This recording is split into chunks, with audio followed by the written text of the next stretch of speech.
Good evening, everyone. It's 7 o'clock and I'd like to call together the December 11th, 2025 school committee meeting. If you would please rise and join me in the pledge of allegiance. I pledge allegiance to the flag of the United States of America and to the republic for which it stands, one nation, under God, indivisible, with liberty and justice for all. All right. All right, this evening we have our consent agenda posted, which are the minutes from the November 20th, 2025 meeting, as well as some oaths to bills and payroll. Did everybody get a chance to review the minutes? So if there is no motion to accept the consent agenda. I move that we accept the consent agenda. Motion made by Elaine, seconded by Sean. All those in favor indicate by saying aye. Aye. That passes. So our first opportunity for interested citizens. Wait till the end. No, not planning on If there's anybody with us this evening that would like to speak before the school committee, either in person or on Zoom, it's your first chance. It'll be a second chance at the end of the meeting. I see you shaking me off. I'd just like to say it for the public record, Alex. Okay. All right, we'll close that portion of the meeting and we'll move into recognition. Siddharth Padamati is with us this evening. Thank you for joining us. If you would please share with us the student representatives report. Yeah, to start with Sugar Lane, we'd like to thank the PTA for funding their upcoming mad science presentation for students. And through the success of the fun run, they would also like students to be able to enjoy this fun science presentation next week. Sugar Lane would also like to wish everyone a safe and happy holiday season. Next, Russell Street students will participate in the Hour of Code and AI assembly and classroom activities tomorrow. The lead engineer of code.org will be the guest speaker and talk with students about how coding and AI is changing the world moving forward. Additionally, they have trimester 1 report cards posted next week, and they're looking forward to learning and growth at Russell Street moving forward. Additionally, they hope that all Littleton families also have a wonderful holiday season. The high school, we had this past weekend, the LHS Drama Club performed Our Town Thursday evening through Sunday afternoon, directed by Mr. DeCoste. And then the LHS musicians performed their winter concert last night on December 10th, led by Miss Bridge. And also congratulations to the fine arts students and faculty for their shows. And winter athletics are also starting up now with boys and girls basketball, ice hockey, and indoor track also starting up. So much. Thank you. All right. Unfortunately, Superintendent Kelly Clenty is not able to be with us this evening. He took a slip and fall on some black ice and is resting his back. So I'm going to invite Director of Teaching and Learning, Beth Steele, to the podium, who is going to present a certificate of academic excellence to Siddharth on behalf of ASS in superintendent's absence. So thank you for being here. Yeah, absolutely. Thank you. Sid, thank you for being here. You can absolutely stand up. This is all about you and you deserve every moment of this recognition. So this recognition, as indicated in the name, is awarded by the school superintendent, but unfortunately Dr. Clenty is not able to be here this evening, which he regrets, but he will come see you in person on his return. So that being said, it's my privilege to be able to speak to this for you this evening. So as we know, the award of Certificate of Academic Excellence is being awarded to you this evening. This award recognizes high achieving high school seniors for academic excellence, leadership, and community involvement. The recipient of this award is typically in the top percentage of their class and demonstrates strong character, leadership, and service. This award highlights Siddharth's scholarly achievements, his intellectual growth, and his contributions to Littleton Public Schools. Sid has challenged and advanced his intellect every year at LHS by taking advanced coursework throughout his academic career. Quite impressive, the courses that he has taken on from freshman year all the way through. And you may remember that he brings this intellect outside of LHS as well, for example, by presenting this at the science fair, which last year we were fortunate enough to hear about Sid's science fair project on, let me see if I can make sure I get this correct, experimentally evaluating the effects of temperature on hydrogen fuel cell power production and electrolyzer efficiency. Super impressive. I still am very impressed by that. It's very easy to see why Sid is the recipient of this award. He's an NHS member, has routinely received highest honors recognitions. You're the captain of the STEM Research Club, a varsity soccer player, and then outside of school also was a financial director for the youth board and a youth board member of the Science Cardinal nonprofit organization, an Eagle Scout, a second-degree black belt Taekwondo instructor, and a Brigham Women's Hospital volunteer. I hope I've not embarrassed you too much, but this is such impressive work and contributions that you have had here. So it's my great honor to award to you the Certificate of Academic Excellence on behalf of Superintendent Clenchey.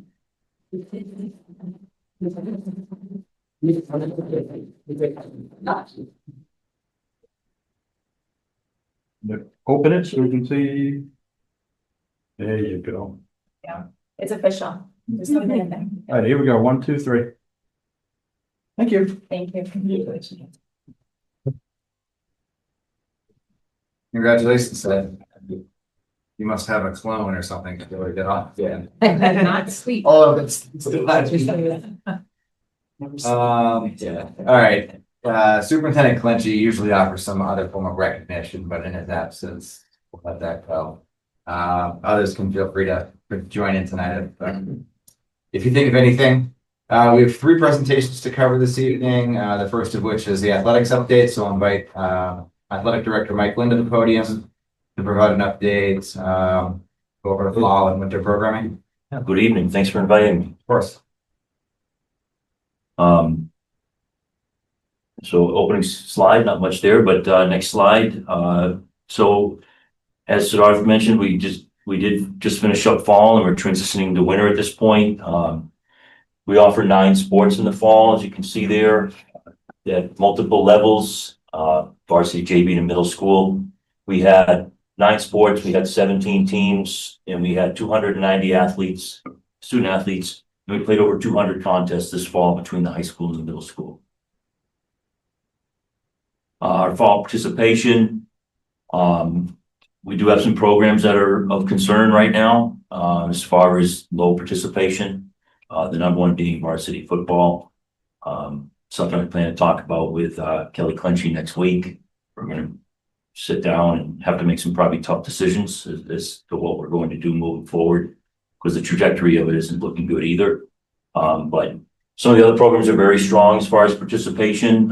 For me, it always starts with participation. So, you know, getting students engaged in athletics is how we then teach them everything from sportsmanship to life lessons to then oftentimes reaching excellence and success in our different sports.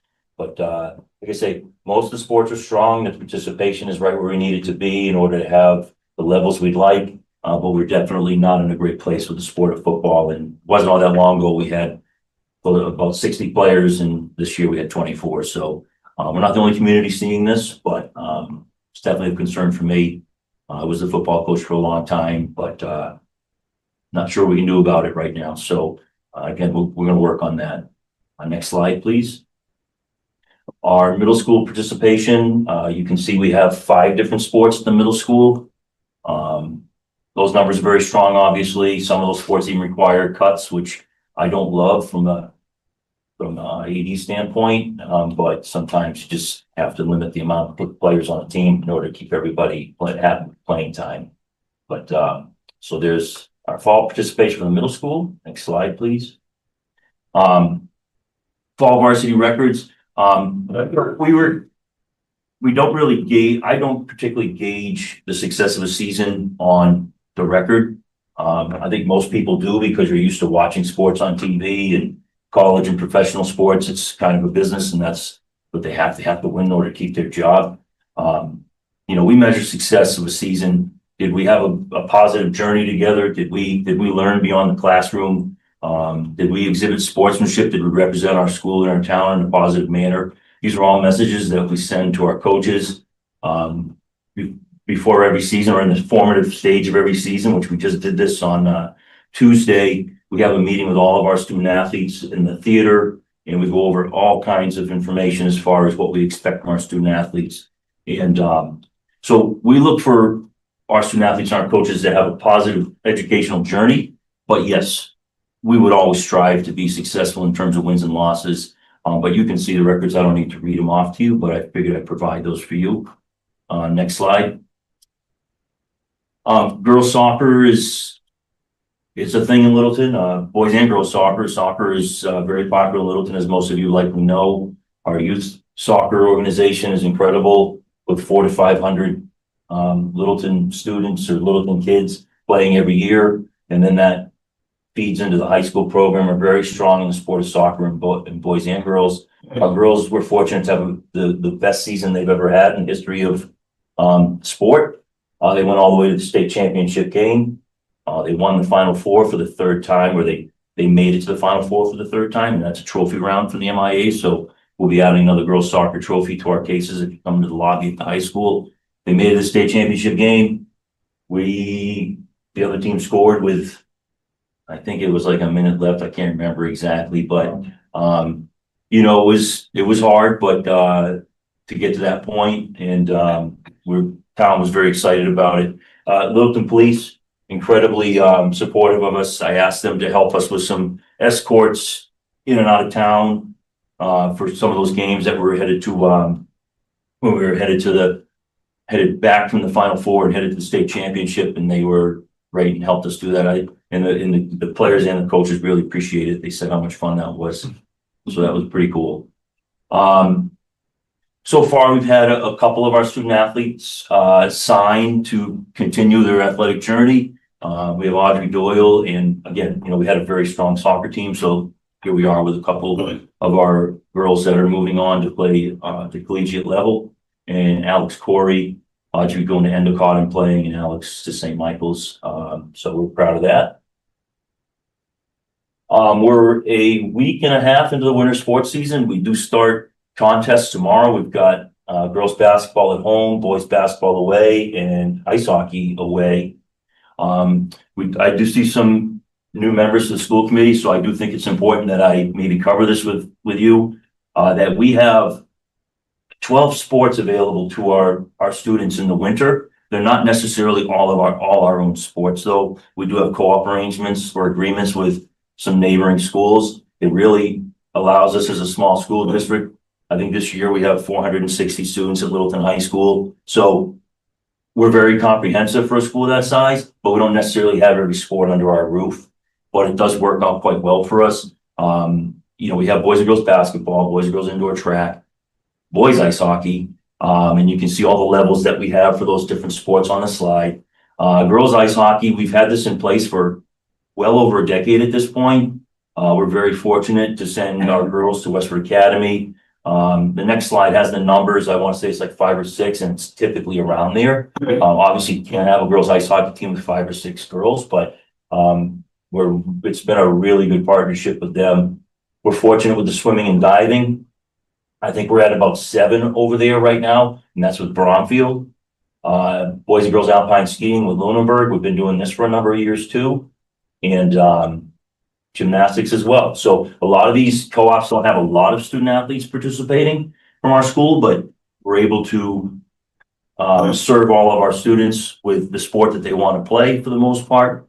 And even this past fall, I actually think I'm neglected to put on the slide, but we had a new co-op this past fall in the sport of girls volleyball, which, sorry, I missed that earlier, but we had two student athletes over there at Air Shirley. So, and you should also know that we host Bromfield and Parker in our boys ice hockey program. So there's 11 teams that we run at Littleton, within Littleton Public Schools, but 17 teams total that students can access with our co-op arrangements. We have 176 student athletes right now, and we will play over 170 contests this winter. One last thing on co-op you should understand is that some people think it's as simple as, well, I've got a kid who wants to play a certain sport.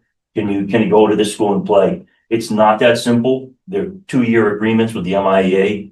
They involve a lot of paperwork. They involve a lot of, you have to prove that this co-op should exist. And it can't just be that there's a student at your school that has the interest.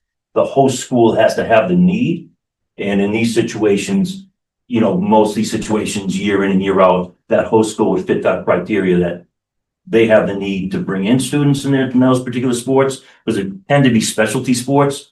And we also are fortunate to be able to send our students to go and play those sports that we may not have. Next slide, please.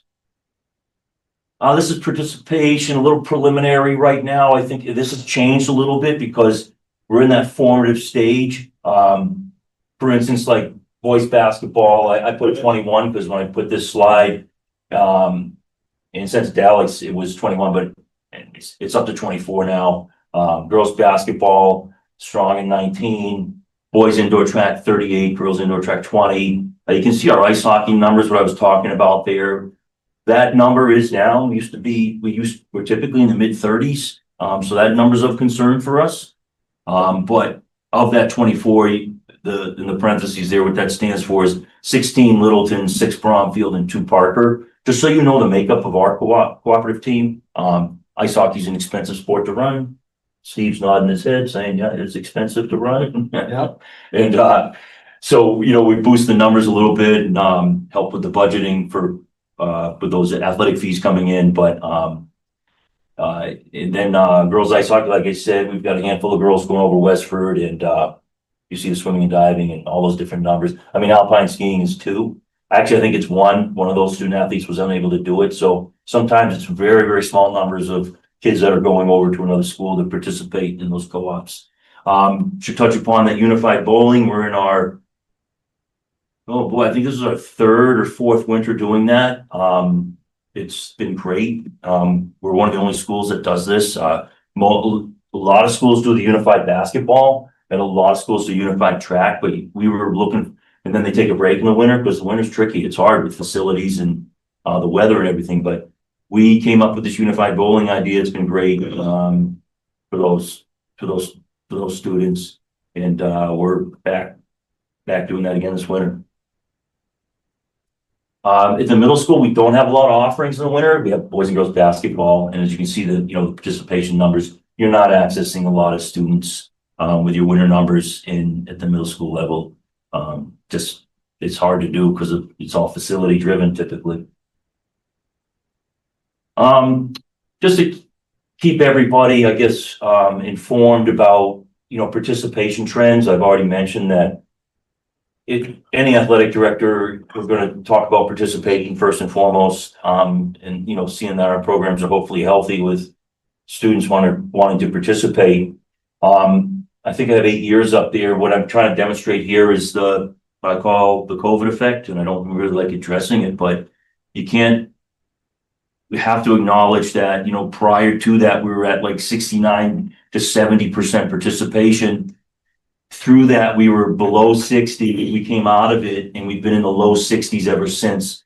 So I've not seen our numbers rebound to the pre-pandemic numbers. It's not that there's not the programs there; they're there. Certain sports like baseball and softball, we used to have 3 levels. Now we've had 2 ever since then. The programs are there for students. It's just a matter of them having the interest or, in order to participate. We're certainly doing everything we can to encourage that. But anyways, that's an interesting slide. And yeah, that's pretty much it. Any questions? Yes. Does this reflect any intramural leagues that you have, and maybe even like, what are the football where you wear the belt and you have the flag football and stuff like that? I just also you would know this. Yeah. Is that one of the ways that we could help bring some more participation back in, get some kids more interested by putting a little bit of energy into intramural or JV, some of the like build an interest kind of groups? Yeah, so I've been at the high school for 25 years now, and way back in the early days, we did have intramurals, but it wasn't very popular, and it just kind of fizzled out. At the high school level, seems to us that like students either want to play like an actual traveling sport, or they want to do other things. So the intramurals we used to have I think I was the intramural director way back in the early days, and but it just kind of fell off and doesn't seem like there's really been no push to get that back. Flag football is something that we do at the youth level in Littleton. It's something that is emerging for girls, actually. There's girls flag football in the spring. It's currently a club. It's an MSAA club. It's not an MIA sport, but it is emerging. It's something that I have talked about with our current head football coach. Something that we plan to talk about and look at and see if there's interest there. We play a powder puff game every year, heading into Thanksgiving, and it's very popular. And as a former football guy, I see the girls out there playing, and they're pretty good. And they get pretty good within about a week and a half of practicing. You know, they don't practice all that long, and they're out there throwing the ball around and catching, and it's pretty awesome, actually. But yeah, I mean, I think with the sport of football, I truly think anything is possible. Back on to that topic, that I don't know where football's headed. I definitely know that you're seeing some trends, particularly in this part of the country, that you may see flag football become a sport for boys and girls, if that's what seems like the appetite is. I'm not making that prediction. I'm just saying those are things that I think are within the realm of possibility. The other thing too is the state of Massachusetts could look at 8-man football, which like the state of Maine has. Many states in the Midwest have it because they're just so small, the high schools. Mhm.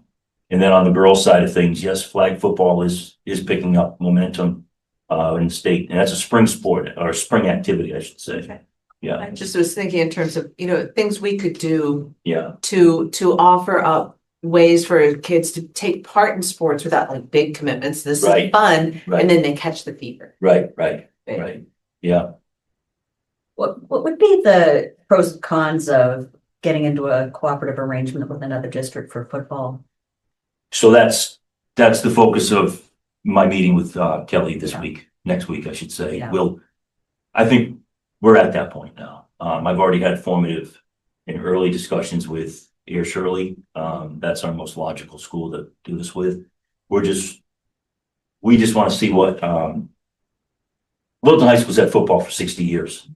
1965 was the first season, and here we are. And so this is something that we don't want to completely lose. So the things we need to talk about is a lot of times with the co-ops, like with the boys ice hockey co-op, we take in those Bromfield and Parker kids, and they become our student athletes in a relationship with those schools. But for the most part, they're our kids at that point. And when we send the girls over to play ice hockey at Westford Academy, I check physicals, I check their academic eligibility. Beyond that, they're now becoming Littleton High School students, Westford Academy student athletes wearing those uniforms. So we're hoping to kind of strike more of a balance with the football, I hope, so that there's identity for both schools, and even within the branding and perhaps within the funding and everything. So that's something we have to talk about and see where we're moving forward. Hopefully both, because Air Shirley's in a little better shape than us, but not much. So yes, we are definitely looking at that. We're gonna have to. I know it's a tough moment to get to, but I remember you coming to present last year and you were already worried about it. So Yeah.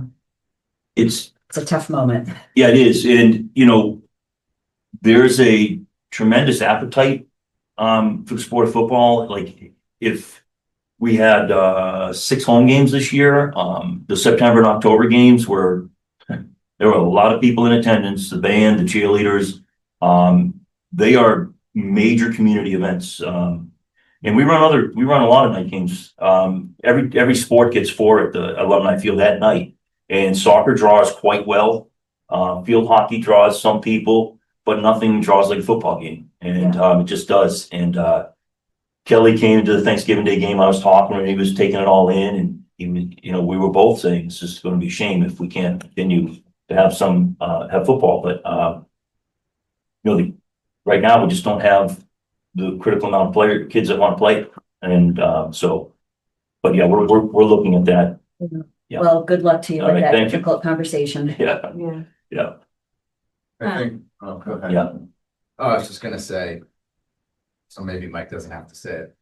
I think one of the risks of running a co-op is that it then brings it harder to bring it back to Littleton. Mhm. Because the students are then driving to Air Shirley for practice, the games are at Air Shirley, maybe we could have home game, maybe they'd want to give us some home games here. That's, But, then you're looking at like the 8th graders, 7th graders coming up, and it's like, I might choose another sport versus signing up for football, because it's really, no, I want to play with my friends, I want to stay in town, so it just, the numbers could go down even more.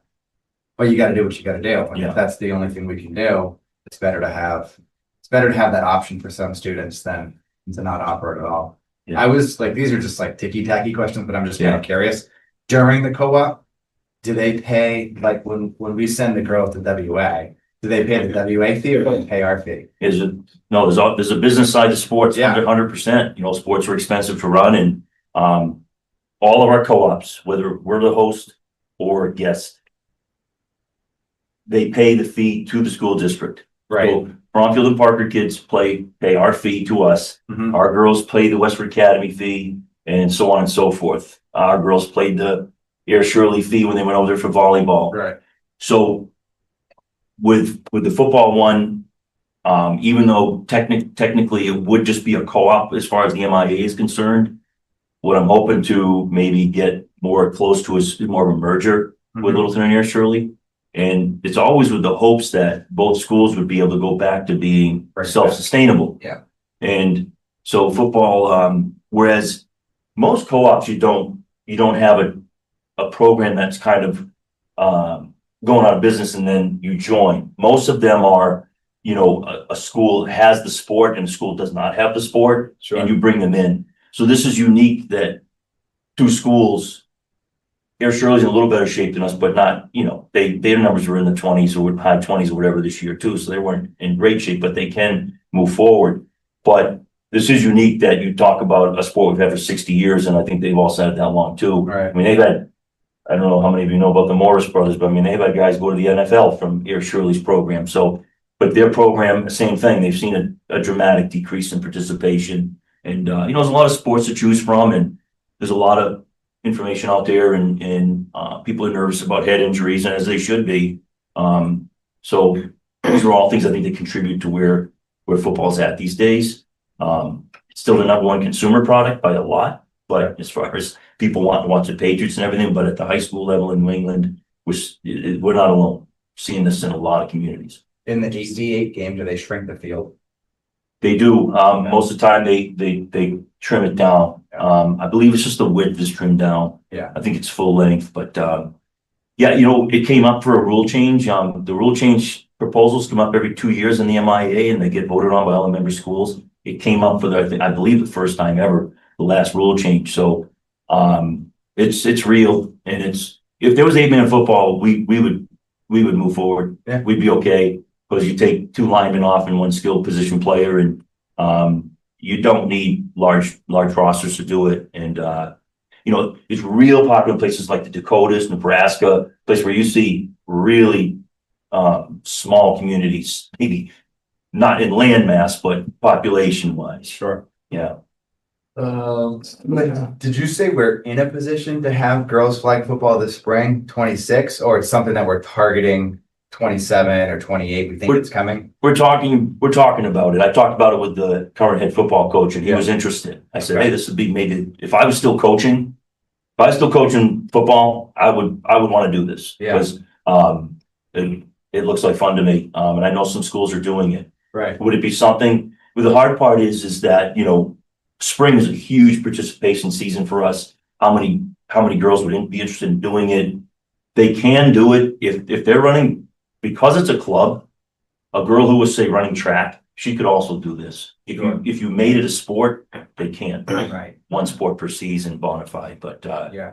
so that's why it's kind of stayed a club for a couple reasons. They feel like maybe that bolsters more participation, and you wouldn't have the same commitment level as like a true MIA sport. Right. It'd be lower. There's fewer contests, but it's emerging for sure, and it's gonna be an Olympic sport. So Beano can tell you all about it. So there Flag was, football we took had over my a My 2 girls. girls flag football league at Yeah. Littleton. So yeah, the Littleton flag football program continues to grow year after Okay. year, and it grew to the point where the girls were playing in their own league against other girls from other towns, We right? went from 2 girls to 9 girls to 4 girls teams Wow. in just 3 years. Yeah. Yeah, so, 4 total players, then 9 total players, and now 4 4 teams Right. of girls. yeah, Wow. And their skill level, to your point, phenomenal, the growth Yeah. from even what we saw last year in first practice to like plays and Yeah. like it was unbelievable. yeah, so, we'll continue that dialogue and, I'm not ruling out anything as far as if the interest is there and, it's not an expensive thing to get started, you know, because you're not talking a full-fledged sport, you're talking a club stipend Yeah. for the coach, which is like, I think they're like $500 or something like that. I'm not sure the exact amount, but, and then the equipment's minimal and, so I have to find out more about it, but, Air Shirley currently does it. Leominster's doing it. I don't know what other schools in our league, are doing it, but I do plan to, look into it further. And then I think this is my last Yeah, question. yeah. The participation rate, 63% for, I guess that's the prior year. Is that about average for the similar sized districts that we sort of compare ourselves to? Is that normal? So when we were 69%, we would be considered above average. Okay. Yes, 100%. I was always hoping we'd hit that 70%. Yeah. I've been the athletic director here for 21 years. During my time, when I started, we had 14 sports. We have 24 now. So we've added a lot of sports. Yeah. Over the years. And when I say we've added 10, 3 of those were the unified sports, but again, it increases participation and it hits a population that was not really gaining access to that. But then we've added 7, varsity sports as well. That's how we've kind of gotten our sports up to like that 69% range. Yeah. We've just seen a decrease, we used to have 3 levels, we only have 2 levels now. We used to have 2 levels, we have maybe 1 level. So, things are evolving and, I can't explain exactly why, but we'll see where our percentage is at the end of this year. Yep. Yeah, so In terms of participation, I went to the Leominster Thanksgiving Day game because my son wanted to see that Osiris, yeah, and the band is included in this calculation, but between the football team, the cheerleaders and the band, they must have had 75% of their high school Yeah. in uniform that day. It was like the wildest thing. Yeah. Like, the amount of students involved in that. And the game was a bloodbath. so you see, yeah, if that's not a good matchup anymore, all the ones in the state, but that happens. But what you see in there is now with this, I know it's spent a lot of time in football, but you're seeing pockets of places that football is still where it always was. Yeah. Leominster is one of those places. Yeah. Where I think they have 100 and I want to say last time, I think the AD told me they had like 130 kids playing football in that. And it's got to just be the youth program, right? The youth Yeah. So our youth program again, during COVID, we came out of COVID and it was done. It was over. And now you look 3-4 years later, you don't have that pipeline anymore of kids that are playing. And here at the high school level, trying to figure out a path forward with low numbers. So, Sure. but football had to evolve and change. I think it has. I think that, most places have flag to get kids started and then eventually they want to probably play tackle football. On the girls' side, of course, it's flag. But so the good thing in Littleton is the flag is still very strongly in place for boys and girls. We know that. We're just missing that middle piece and that, the high school participation right now isn't so hot. But yeah, it can swing back. Pendulums kind of. You see that happen. You see things ebb and flow all the time. You see where it goes in the years to come, but right now we got to figure out a path forward for next fall. Yeah. Mhm. Yes. 2 things. Yeah. Girls flag football, we often play scrimmages with Westford, so they seem to have an up and coming girls league. Okay, Keep good that to in know. mind. Yeah. Yeah, we played their teams. And then are the middle school sports 6th through 8th or typically just 7th, 8th grade? So they are 7 through 8 unless we don't fill it up with 7th and 8th graders, and then we open up to 6th grade participation. So like we had 6th graders, right? This fall. So most fall,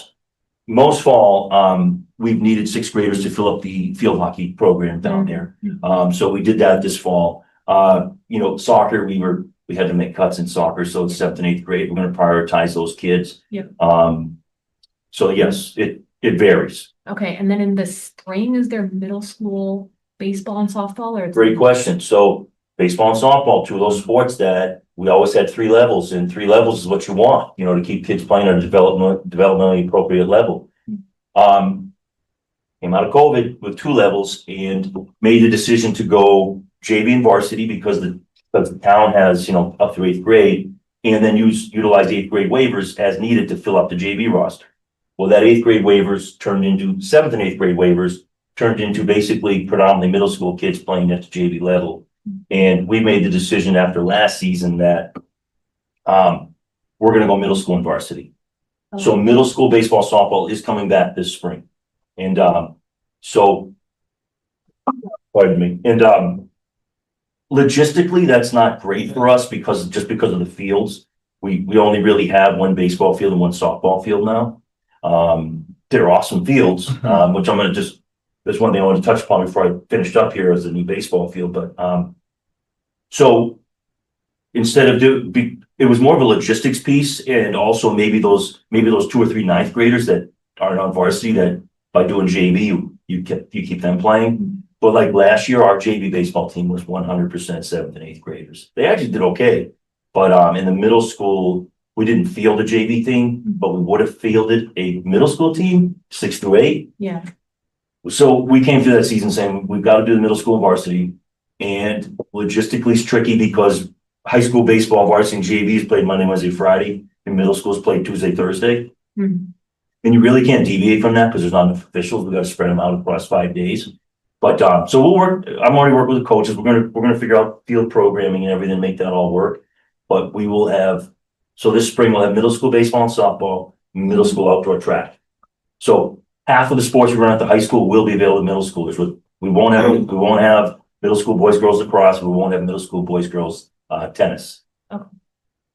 So, and that brings me to another thing I didn't put on the slides because I didn't have any like aerial shots yet because these projects were wrapping up almost like when snow was starting to fly, whatever, but you're probably driven by, we have new tennis. This was a LPS and more so PRCE having the funding for this, but through the Community Preservation Act, I believe.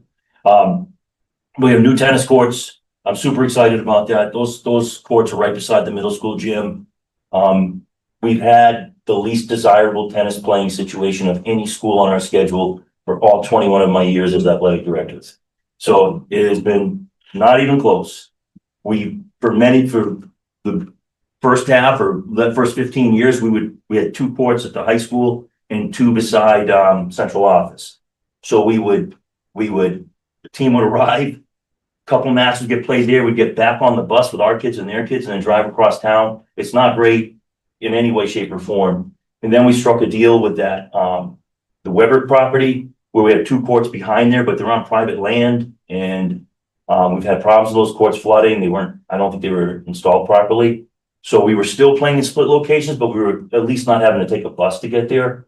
This will be the first year in all of my 21 years, actually in the history of having tennis, because even in the old days, they used to have 2 at the old high school and then 2 beside central office. It's be the first year where we can have 4 matches being played simultaneously, all in view of all the coaches. The coaches can be together, and then the kids that are waiting to get on the courts.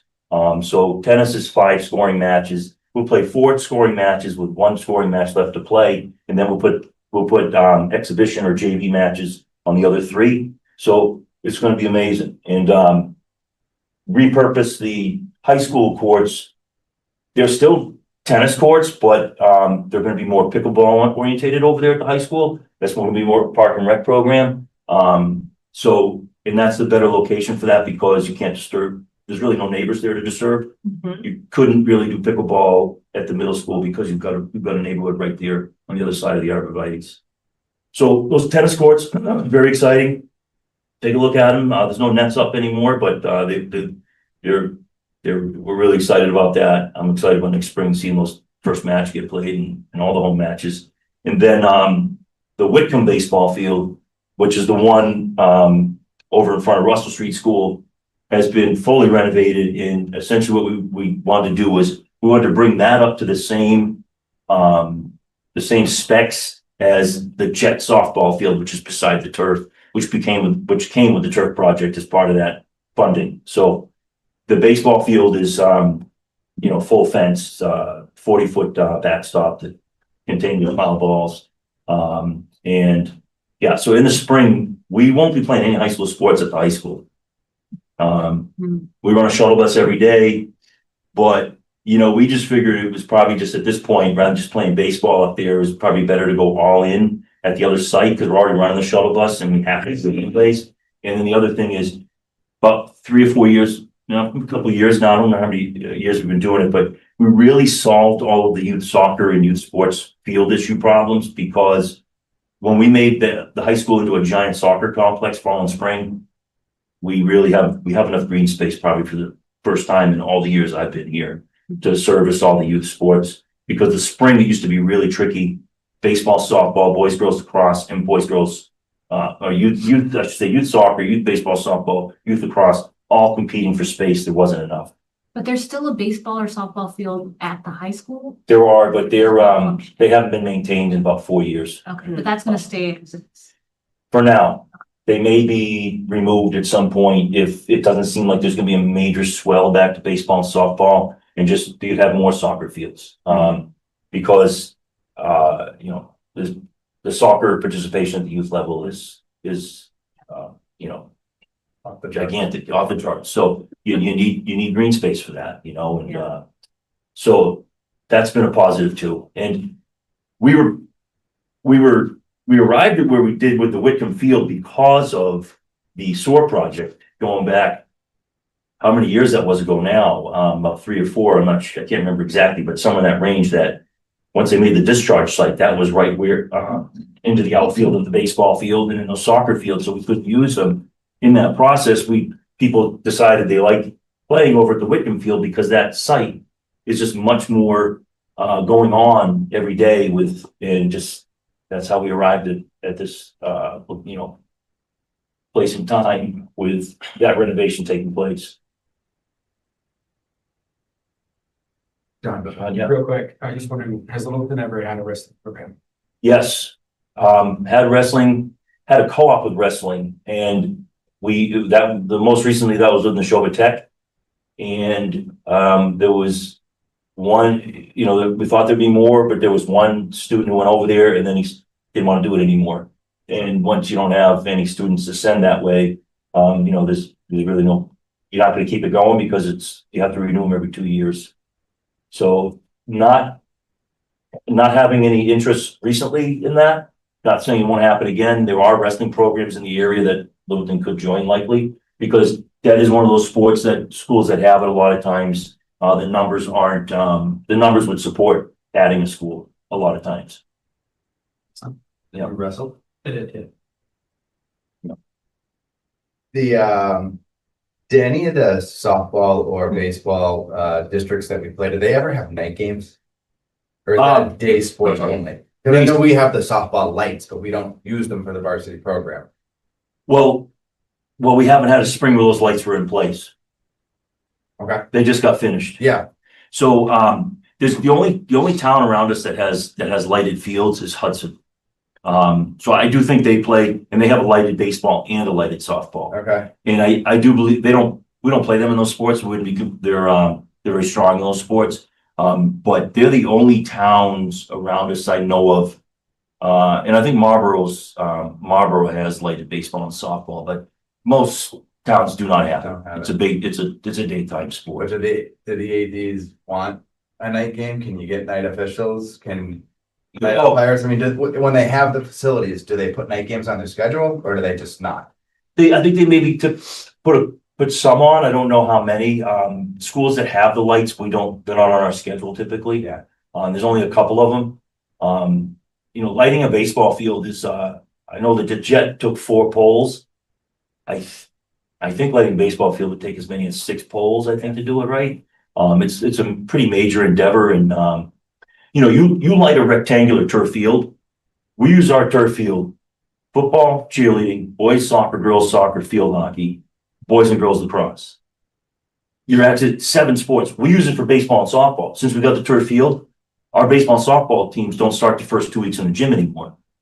We put them on the turf and put each of them on one side of the field, and now they're on, 50, 60 yards worth of turf as opposed to being in a high school gym and breaking lights and everything, which, Sure. yeah, so the amount of use you get out of that, but baseball would be, a pretty significant undertaking for nine home baseball games, or if you rented it out though, maybe, then you have other usage for And it it. doesn't have much use for the youth program either, because the diamond's too big. Diamond's too big, Yeah. and I think some years you have a team at that level, some years you don't, but with us going back to having a middle school baseball team, I'm thinking that youth baseball might not field a full diamond team. Sure. They might just say, let the middle school team handle it. Yeah. But on the other hand, once those lights got turned on at Jet this past fall, they were out there like every night, because I'm there all the time. We're either finishing daytime games when it's getting dark, or we're doing night games, and they were out there it was new, of course, it's like Yeah. a new car effect, but those lights were on like every night, and they had youth softball and youth baseball using that. Yeah. Because they're gonna put the portable mound on it, I think, so they're gonna get a lot of use out of that like Jet Field. Right. Yeah. Thanks for the All update. right, hey, thank you. Lots of Thank you. questions, lots of interest. Yeah, from good school dialogue. members. Yeah, you must not, Just for the record, I believe this would probably be Mike's last report to the committee. Well, yeah, we were gonna invite him back in the Yeah. spring, Okay. but yes. yeah, I think I usually do a winter, spring one. Some years I have, some years I haven't, but yeah, we can do that. Okay. Yeah, all right, appreciate it. Mike's announced his intent to retire as well. Yeah. So we will make sure to have you Yeah. back before, Yeah, yeah, before you wrap up. So thank you for everything you do. thank you. The offerings, the participation, it's amazing. Yeah, well, Littleton's pretty awesome, and it's been a great place to be, and hence, that's why people don't typically leave here. Right. I've been here for 25 years. I've been grateful to be here, so it's been great. It's been my life and everything, and raised our own kids here, and it's been great, but ready for the next chapter, but got this year though to finish off. Good. Thank you. Thank Yes. All right. Thank you. All right, our second presentation this evening is fiscal year 25 proposed capital request by business manager Steve Mark. Yep, so reports are in your packet. It's on the screen. You can't read it. I'll go to the next page where I zoom in. So this will actually be a recap of the projects we did in FY 25, and then I'll give a summary of where projects we're looking at for FY 26 as well. So in FY 25, this was from the 10-year capital plan that we submit to the town. Every year we update that, submit that to the town, and then include that in the capital planning. So this past year, we had done some major high school rooftop unit replacements. We had done the one at the auditorium, and the one at the auditorium is probably almost as long as this room is wide. That's a big, big unit. 70 tons. I forgot how much it weighed. But we did that unit, and we did 2 other units on the high school as well. And that was a combination of capital money in addition to some town had some ARPA federal money that they were able to use to help offset some of these projects as well. So we did those projects this past summer. We also did some high school flooring. This past summer, we did the main academic hallway. We did the foreign language wing hallway, and we did the athletic hallway.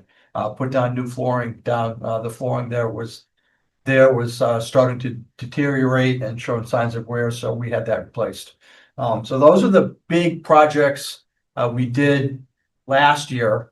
And then just to remind the committee, that $125,000, that was additional funding that we needed for the big auditorium RTU unit. We had got prior funding from that the year before, went out to bid. The bids came in higher than we anticipated, so we had a request for an additional $125,000 to help offset that. And then working with the town, and the assistant manager and the finance director, we were able to use some ARPA federal funds as well. And that project had to be completed by the end of this month. So we did that, and we're in good shape for that. So those are the big projects that we did for FY25. FY26, again, it's in there, and I'll zoom in on the specifics. We are looking at going out to bid for middle school rooftop units. There are some units up there that are requiring a lot of maintenance and a lot of issues going on to those, so we're looking to replace those. The high school boilers, we are postponing that. We are not pursuing that at this point in time. We did apply for MSBA funding. We're told that we couldn't have two projects at the same time. So that got denied by MSBA. However, the good news is, well, good news, bad news. We recently had one of the high school boiler sections crack, which is what we were worried about. We were able to talk to our contractor, and he is able to get some sections. So apparently some miraculously showed up from the last time we did this, which was 3 or 4 years ago. I suspect what happened is some of these boilers were replaced by other communities, and I believe these are probably recycled from those. So, and that's why there's some available. So we're not in an immediate need to replace that at this point in time, which is good news, because there are sections available. Right now, it's down. We're down to one boiler right now because the other one's cracked and it's shut down. So hopefully it stays up during this cold weather. So what's the estimated repair on bringing the down one back up? It's about $10,000. Yeah, $9,000 or $10,000 or something like that. So Is the technology on these boilers obsolete or something? Is that why you're having a hard time finding parts? because nobody does cast iron boilers anymore. Yeah. They're all doing condensing boilers. That's different technologies and different inner structures and working. I don't remember what the differences are, but nobody's doing big, huge cast. I mean, the high school boiler, the two of them at the high school, they're in the basement. I mean, they're as long as from me to the other side of the road. They're huge, just big. Wow. Cast iron, lots of cast iron sections, and the water flows through and it's got flames underneath it and all sorts of Sounds stuff. like So, industrial age. yeah, they're kind of being phased out in the industry. And a lot of the big push these days are heat pumps. So they're getting rid of boilers, going to heat pumps, which are usually all electric as well. So we're looking at those options as well for the rooftop units at the middle school to see if that's an option. One of the problems with going to heat pumps is the building itself isn't designed for the extra weight that heat pumps have. And so I've talked to some districts, they've done heat pumps, but they've had to do some internal structural supports to support those. Tends to increase the price tag quite a bit. So we're looking at all options. We're working with our in-town engineer and coming up with options. So we're looking at potentially up to 5 middle school rooftop units, depending on the estimates and the bids. We'll probably do a base bid and then some add alternates. So if we can add additional with the funding that we have, then we'll do that and get as many done as we can. For the middle school, again, the boilers were pushed off. The track resurface, I'm working on that now. We're putting bids together. We're also going to combine that. Hopefully, we had talked about that last year and possibly using CPC funds or donating money to CPC funds, and then they get the match, and then CPC would pay for the track resurface. So we're working through those details as well, trying to maximize those dollars that the town has. And then it's not on the list, but we did have an issue this year with, speaking of the alumni field lights, we had some issues with those. So we are actually looking and working with Musco at this point in time to put a bid package together to replace those lights at Alumni Field, and those would be LED lights, probably similar to what was put on at Jet Field. So they'll be the state of the art, as Justin said. I think they'll be able to flash when there's a touchdown or a score or something, so. The girls' state final, you would, right? The girls' state final soccer game, whatever lighting package they had, that's what we want. Yeah, yeah, so It was, right, wasn't that such a cool with the experience? twinkling Yeah. lights and everything, yeah, Yeah. so. You know, it's funny, like Mike's saying, like, football, like, is, brings the community out. And You put something on Friday night, be it lacrosse or field hockey or boys or girls soccer, and you got the lights and the music, I mean, it's a whole new experience. Game, we didn't know a single person playing. It was a whole new experience. Yeah. Wow. So we're looking at those for alumni field. Gonna put a bid package together, go up to bid, and hopefully get that done next summer. Maybe sooner, we'll see, but Just two quick questions. One, there was like a question I wanted to ask Mike, and it was about the track, because I knew we were gonna talk about it, so I just wanted his opinion on the track. Yeah, I do think that whenever the time is right, we need to do the track. We don't want to do it too early, and you certainly don't want to do it too late, because then it's more than just a resurface. yeah, no, this is the time to do it. Okay. It's been 12 years, I believe. Yeah, Mike and I have toured the track with the track companies and some engineers. We all agreed that this is the time to resurface the track. So we're working on that. That is through well. the Friends of Littleton Track. Yep. That's not the exact name of the organization, but Yep. they made a donation a few years ago. We've been holding some of that money. for Correct, this $40,000. purpose. They have likely some more money to donate to the project as well. You're probably aware of that. Yes, But let's take a look at what they've given us in the past, what they might be able to give us in the future, where our funds are, how we can best apply those funds for any matching or all that stuff. yep, we certainly will do that. Okay. Absolutely. The other project that's on here is the Russell Street Playground. We fixed the sidewalks, that we had some issue with some tree roots wrecking the sidewalks. We fixed those. That was a tripping hazard. Also an impairment to some of our handicapped kids getting to the park, to the playground. We also put down a rubber surface on the playground. No more bark mulch at the Russell Street School anyway. So that makes it much more handicap accessible as well for those students. And we think that was a definite improvement to that. So again, for FY 26, we're also looking, there is some additional flooring. We need to finish up at the high school, hallway flooring, the guidance hallway, that floor needs to be replaced. And then for the future ones, we'll also start looking at working on some classrooms as well. So those are the bulk of the big projects that we're doing. So So you said it earlier, because we're in the MSBA program with the Shaker Lane School, I just want to clarifying question, that prevents us from accessing any MSBA money for things like boilers or roofs or windows or whatever, that's my understanding, yes, until the Shaker Lane School is quote unquote substantially complete. Okay. So, So 28. yeah, that's too bad. You were hoping to get that MS. We were, for the we roof. were hoping that they would come through that, help us do that, but we were told absolutely no, you can't do Yeah. that, so. I mean, it's I reasonable. mean, it's substantial, like if the kids are in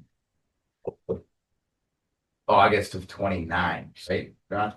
Correct. Yeah, August of 29, that really is the beginning of fiscal year 30. So the first time we'd be able to this would be fiscal year 31. And here we are talking about fiscal year 26, that's 5 years. Correct. So we would need, if we needed to do a roof, we needed to do a boiler, if we had any, $1, $2, $4 million expenses, we wouldn't be looking at any state aid for any of those things. As I understand it, that's correct. But we have worked and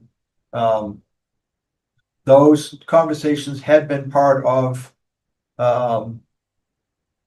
the whole discussion when we were talking about funding Shaker Lane and capital projects, and Stephen Udi and the FinCom committee is aware of potentially having to fund these projects as well. So that's in their plan.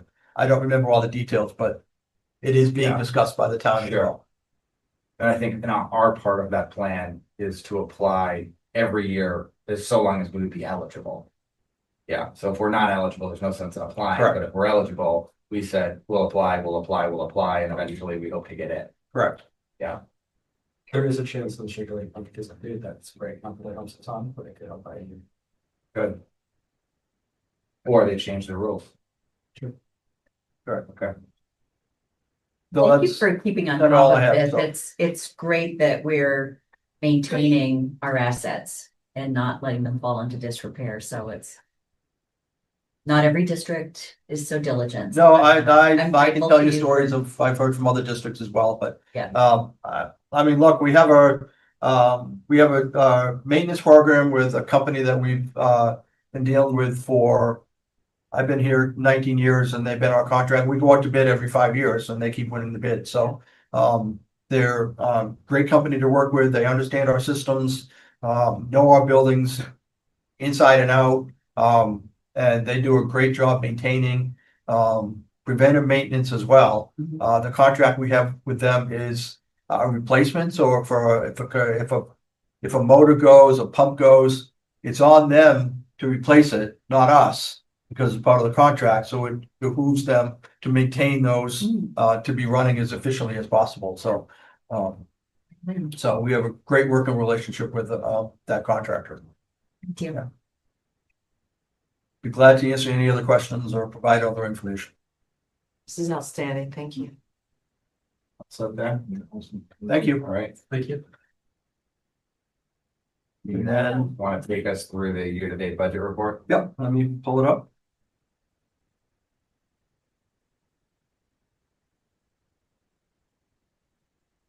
So reports in the packet. Again, there are no concerns here. We forecast we have sufficient funds to get us through the rest of the year. You know, meet all of our obligations, payroll expenses, special ed tuition, all of those costs. One of the kind of good news, I guess, is we were in a contract for natural gas that we had entered in a couple of years ago, when the prices were higher than they are. So we were kind of locked into that. That contract had just ended. So we immediately, as soon as that contract ended, we saw a rate reduction of almost half of what we were paying for natural gas. We are also working with the new assistant town administrator on a town-wide natural gas purchasing contract where all of the town buildings are included in kind of like a co-op purchase with other towns as well. So hopefully we might even be able to get lower rates than what we're currently paying. So it's kind of good news. I mean, natural gas is still creeping up. As you know it from home, the prices are still up, but we're trying to save money everywhere we can. So that's on the good news. So again, there's the financial report is here. No concerns about.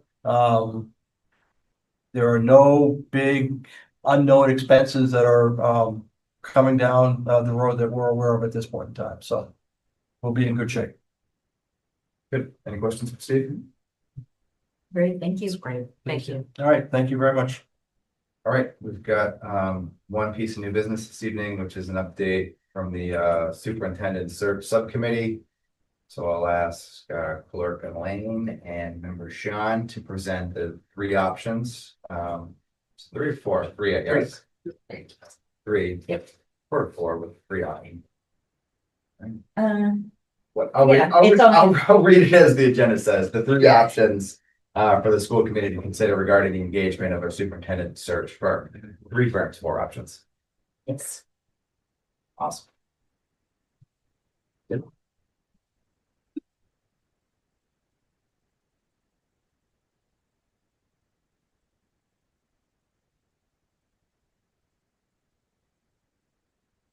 So starting off, thank you to Alex for pushing out the application, join the search committee. We are accepting applications till January 5th at 3 p.m. We're then going to, for the 9th, in order to talk it, recommend, we should be appointed for our community meeting. The superintendent search committee will be made up of school department employees and local residents. Moving on to hiring a firm, I did want to say Elaine did a great job of reaching out to these firms. She was definitely the point of contact for all three. She did a great job putting together this score sheet as well. But I just wanted to given that we're going to likely be spending money and how important this decision is, I wanted to walk through some of the proposals. So this is Hazard Young. So I think overall they are a national firm. And so I think it was really smart by Elaine to pull them in. Gives us a good lens into what's happening, spend a little bit more money. So again, I'm going to kind of whip through these slides. Okay. So perfect. Yeah. So again, national reach. They have like a 4-phase approach. Basically engage, recruit, select, transition. They do have some good supports for the transition. So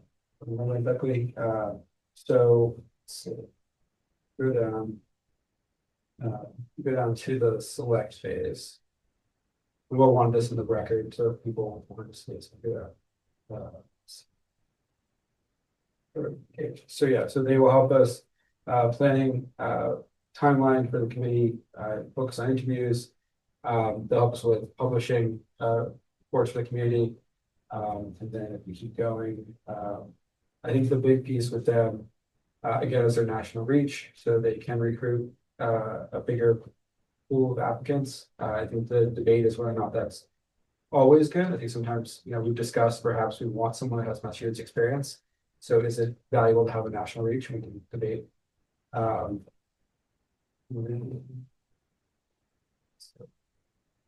We just skip to the fee structure. That one? Just the fee structure, if you would. Going down.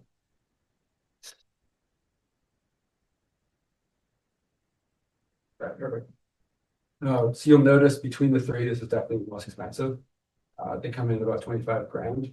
The other two are significantly less than that. Again, you're paying for a national profile, you're paying for some more in-depth background checks, and so on. I know Lane can speak to this a little bit too once we start discussion, but wanted to kind of present that.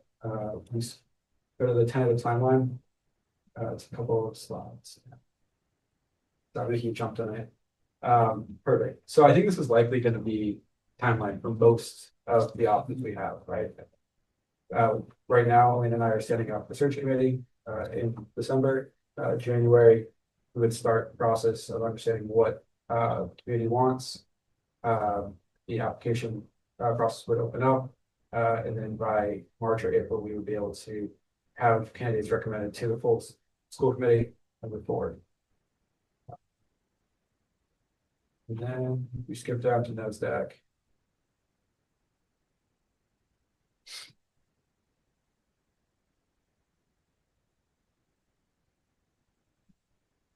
So in my mind, NASDAQ offers a little bit less than the other two. They have outreach as well. They have a guided search. They help with publicity. They do have a separate cost for that.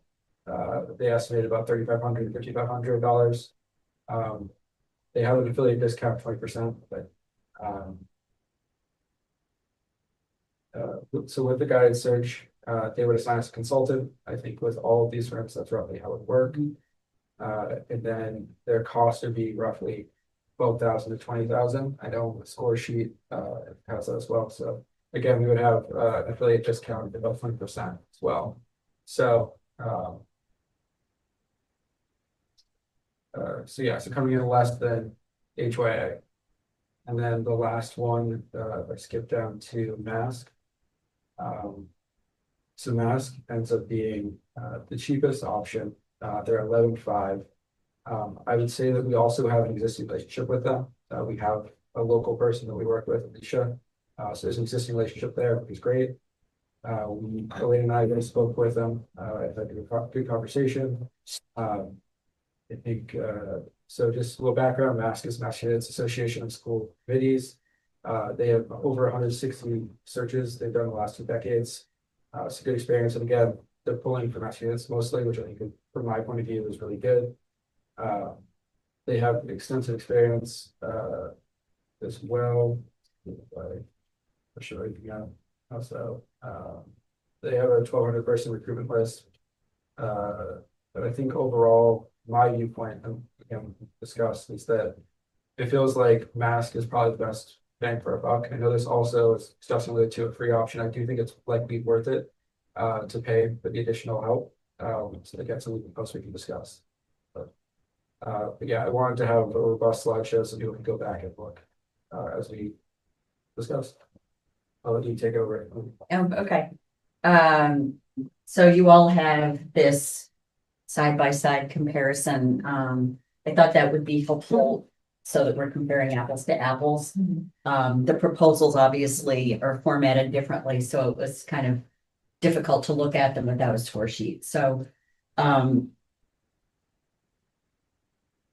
my impressions from reading the proposal, so HYA is the national firm, and they the proposal had a lot of marketing in it. So the things that they seem to be promoting the most with their services are their, it's not just that they have a national reach, but they actively recruit. So it's not like they're just posting the job. They're reaching out to people that they know that might be a good fit. So that was unique to that proposal. They're offering like a headhunting. A headhunting, that is the term for it, yep. There you go. And also the thing that they seem very proud of is their protocol for background checks. So they've developed this process that is more rigorous than what you typically get for background checks. So those seem to be the two big benefits. In my mind, the drawback is that because they're national, they're not in Massachusetts, they're in Illinois.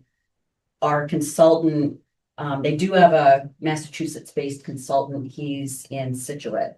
And Janine asked a good question before the meeting, has he been on a school committee? And it looked from his long bio, I didn't see anything about school committee work. It was more consulting at with national organizations. So,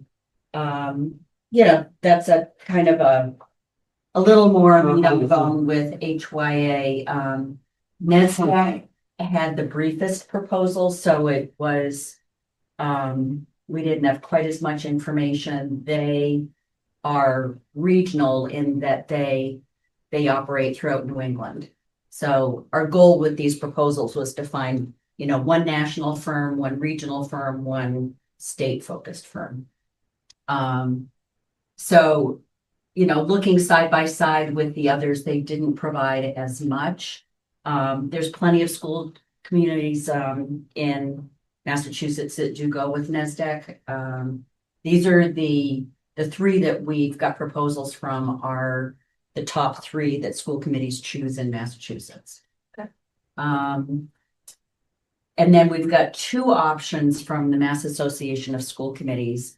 As Sean mentioned, we've met a couple times with our consultant, Alicia Mallon, who's a local. So I first met her, she was on the Westford School Committee when I was in leadership there. So I met her because I was in this setting, I was presenting to her and she was asking me questions.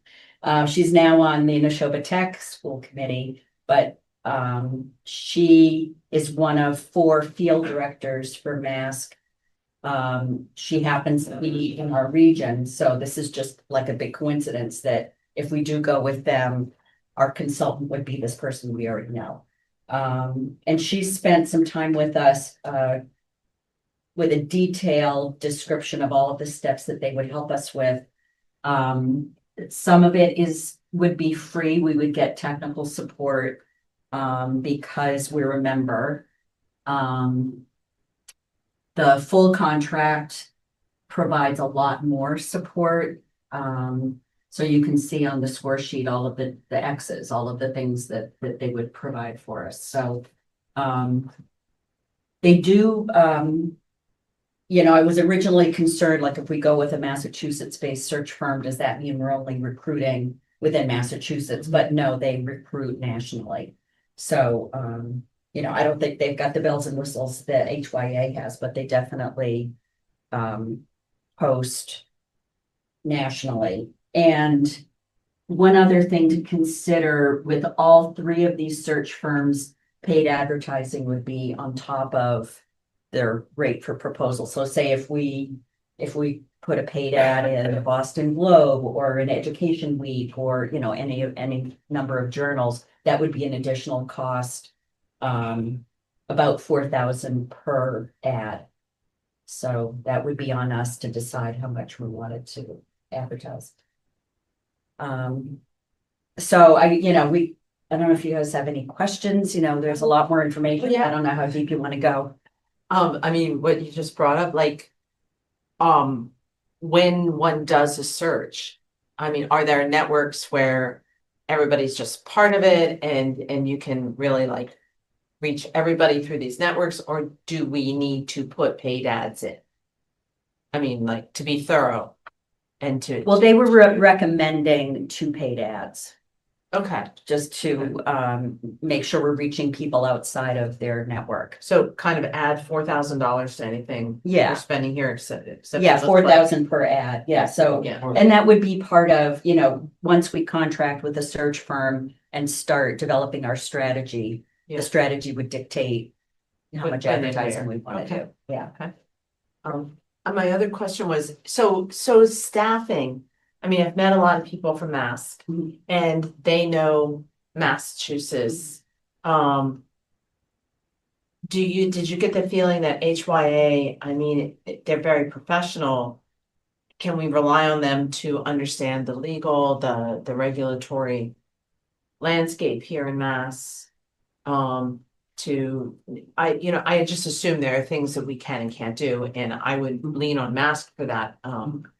But do you think we can trust HYA to do that and that their staff will also like really understand the roles that we have here in Massachusetts and how. Yeah. handle Well, it? it's interesting when you read the proposals because they're, it's almost like when you buy a house, you know, how there's the seller's real estate agent and there's the buyer's real estate agent. It kind of felt like that, like it felt like HYA was more the seller's agent, like more representing the executives. Okay, Whereas the Mass Association for School Committees was more the buyer's representative, you know, does that make sense? Yeah, it does.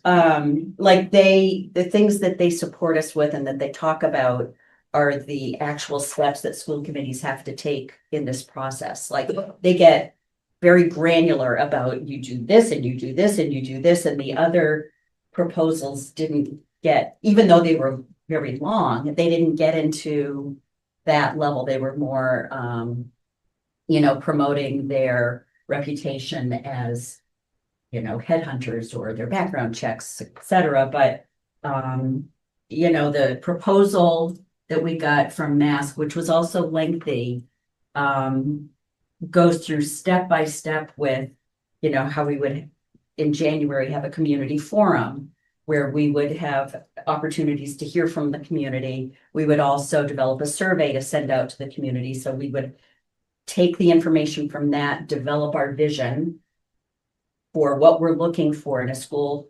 superintendent. We would use that vision to design a brochure.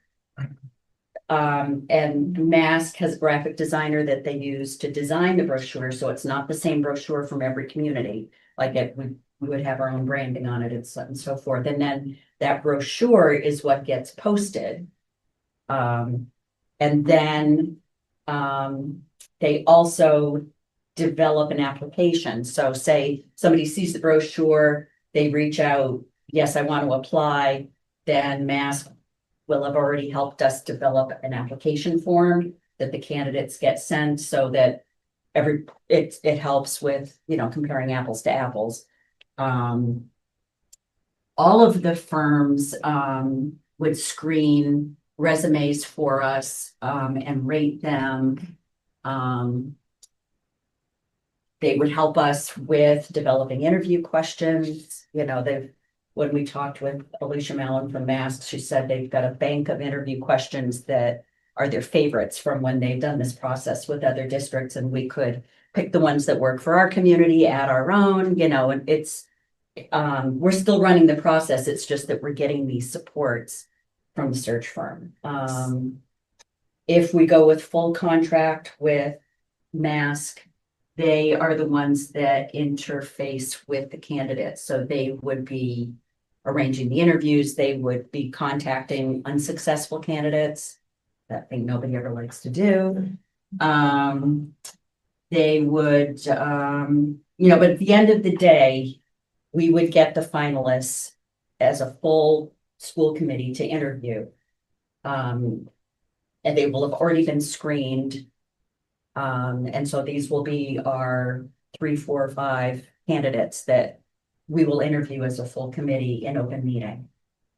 There's a whole process for that too, which I'll get into later, but and then the other thing that we would get if we go with a full contract with Mask is an onboarding for all of us after we select our next superintendent. So they would conduct a workshop that talks about roles and responsibilities, you know, onboarding the superintendent, but also helping us develop our relationship with the new superintendent. Mask also has a feature in their full contract where if the superintendent fails to complete 2 years of service, we could reinstate the search process at no cost. One thing that HYA had proposed that was unique is they have key performance indicators that we could use to measure and assess progress of our new superintendent. But I don't know, we have our superintendent evaluation protocol, which I think would kind of take care of that. But so that's sort of the process, and this would all, you know, we're, as Sean mentioned, I think it's the first week in January, we're going to select our search committee. We've already got about 32 applicants from the Google form. I was gonna ask how many applicants and then how many parents was it again? Yeah, so well, Sean, why don't you speak to that? Because that was the part you worked on the most. Yeah, so currently there's 32 responses.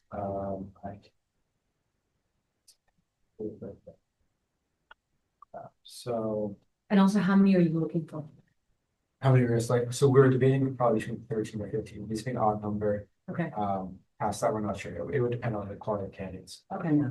Well, we're trying to represent various constituencies in town, so it wouldn't be like all Russell Right. Street School parents, for example. It would be, you know, on the form, they have to check a box saying what constituency they represent. So we had a long list because we were trying to also think that we might have some duplicates, right? So you could be a board member, but also a parent, you know, that kind of thing. So that's going to be our job in the first week in January, is to try to select a well-balanced search committee that represents multiple constituencies in town.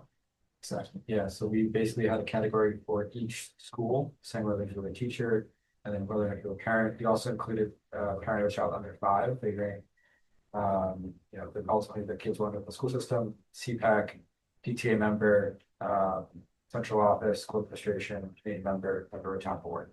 We're trying to kind of get an idea of you know, who they'd be representing, and like I was saying, getting a good cross section. So yeah, there's been 32 responses.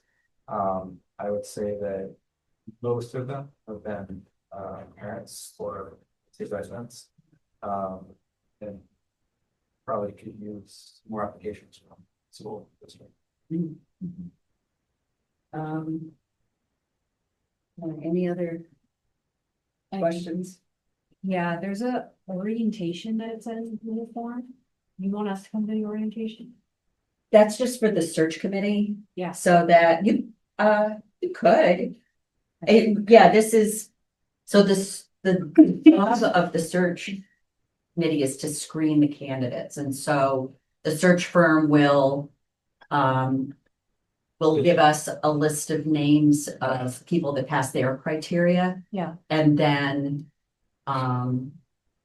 you know, that's the work that the search committee will do, is try to winnow that down to 3 or 4 or 5 at the most candidates for the full committee to interview. So yeah, I mean, Sean, what do you think? Did school committee members come More than forward? welcome. I mean, it's a public meeting as well, right? Yeah, I mean, you could, there really isn't a cap on that. You said 3, 4, or 5.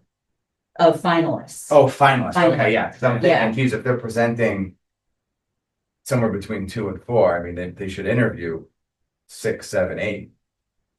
And then, yeah, I know you were thinking thanks it. for doing that. That's why I included 8. Yeah, so that all makes sense. But are we part of the search committee that will also screen candidates, or we are The just? school committee, no. No, No, no, including Elaine and Sean? well, we're the subcommittee, Right.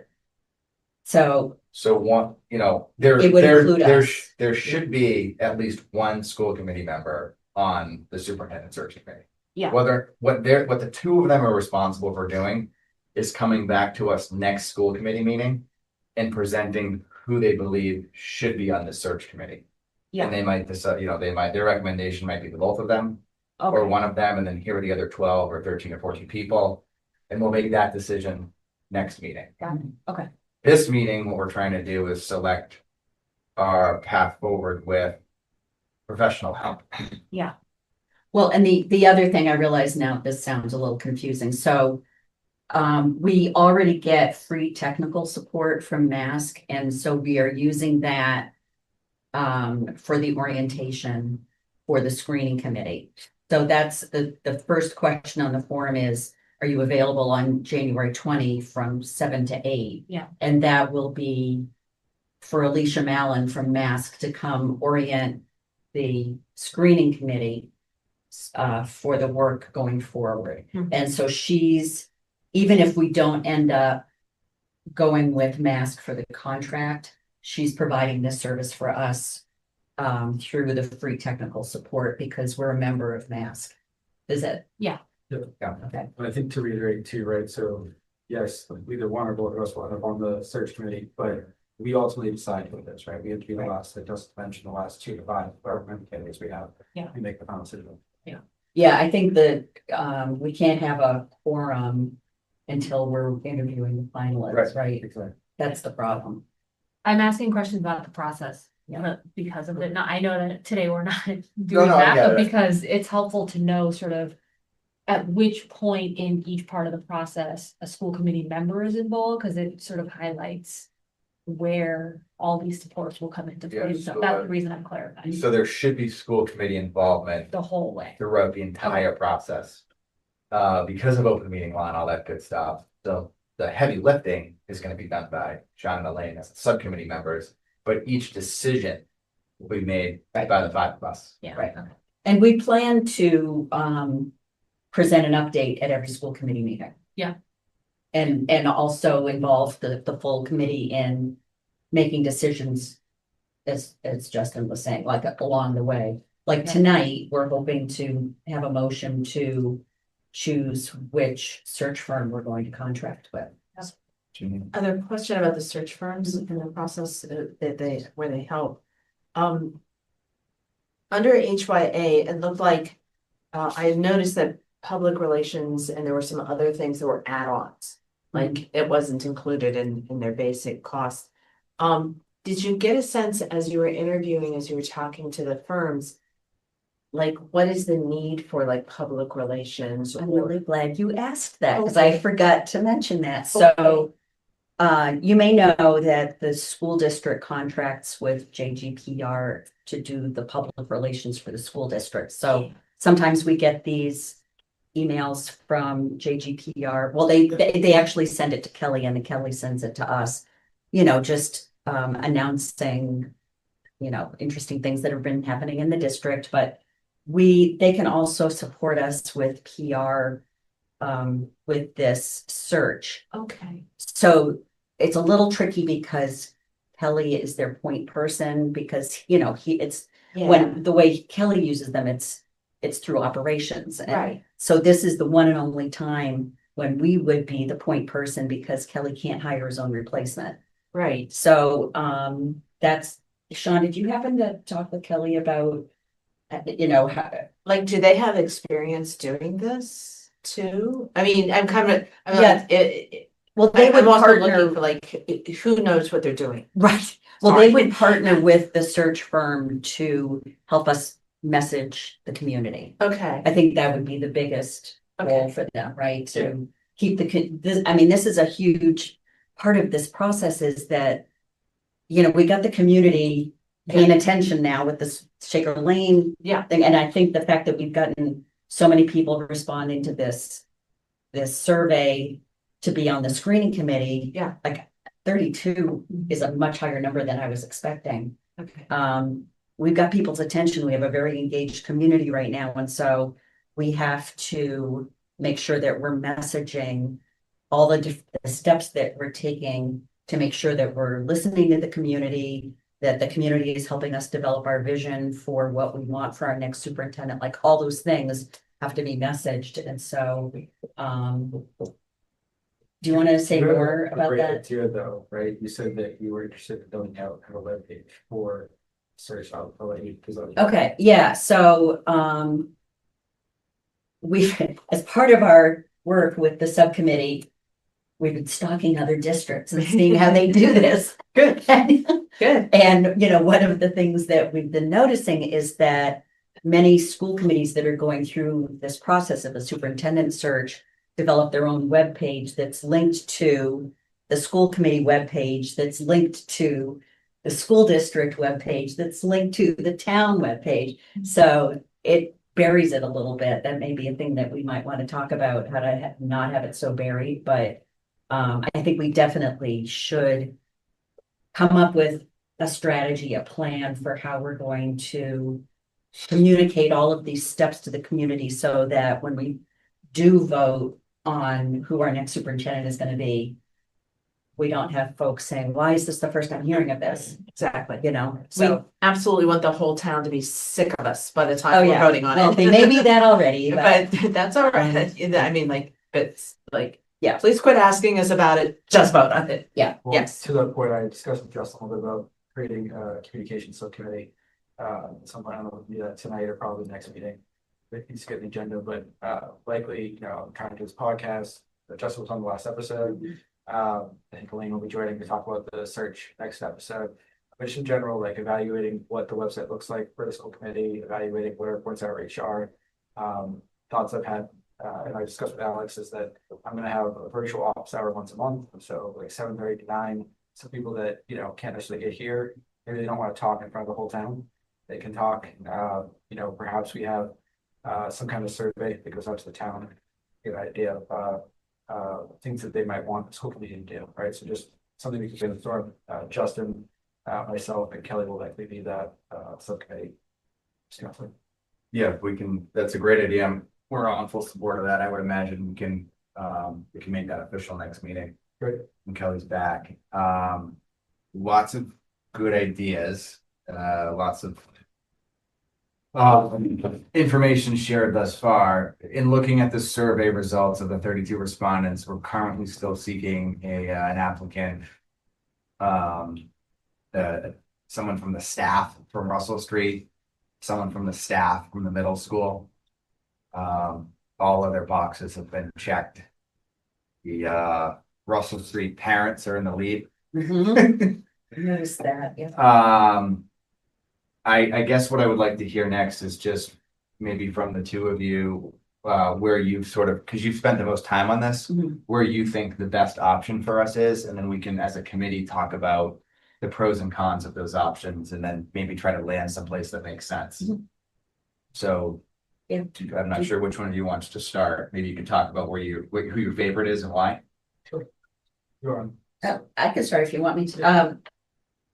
My recommendation, I think Sean and I have already discussed this, we agree on this, that we would like to go with the full contract with Mask.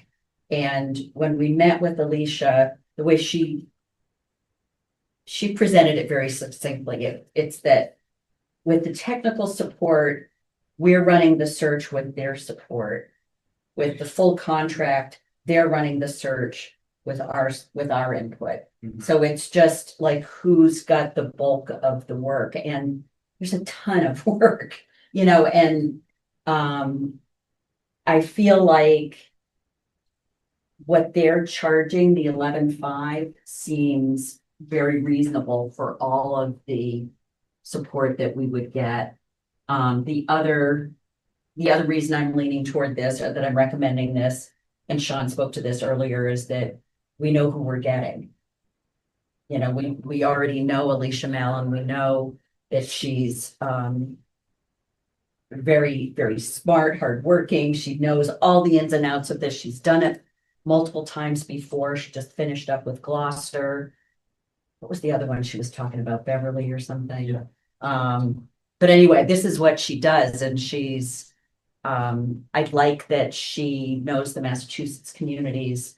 She even knows the field of superintendent candidates that are applying, and you know, it goes in cycles. Like, you know, you've got a pool of candidates that applies for a superintendent position, only one gets it.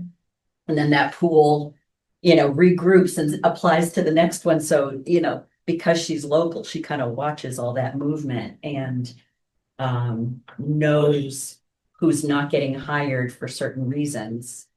You know, it's that inside information that is compelling to me. I feel like HYA would be the expensive way to go. I feel like if we were a large urban district looking for a national search, you know, that our person may be in Arizona right now, or, you know, but I just don't feel like we're that kind of If community. we were Boston. Or even, yeah, if we were Boston, but we're Littleton. Like, I really feel like there's someone in Massachusetts that's there for us. And NESDEC just felt like it had the least to offer, or at least they didn't have a proposal that, Perhaps we're lucky that we have MASC and the services provided. Otherwise, maybe Yeah. NESDEC would be the best choice. true. Not every state has an association that offers these Right. robust services. And the other thing, you know, that I feel like Alicia knows the community because, you know, Westford's in our backyard, our front yard, whatever, you know, but so she kind of gets the vibe in this part of the state.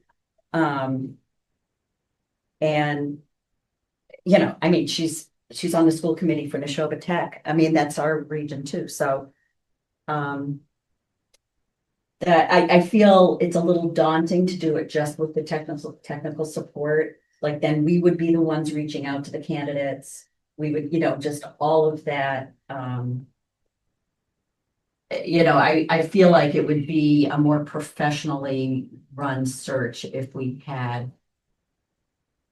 Let's do it. So I have something to add on that, Yeah. but it looks like you've got. Yeah, want to talk first. everything that you said, absolutely, and I think Janine mentioned the fact that, you know, you were curious with a person from HYA, they're going to found a school committee, right? Obviously, you know, Alicia has done it now multiple times, I think that's really great. I think also that, you got a second plans to make, but, yeah, I think that they are cost effective at 11.5 is very reasonable, obviously. We're actually to get a bigger pool of advertising is additional, but I think it's someone we already know, someone we've worked with, and someone we trust.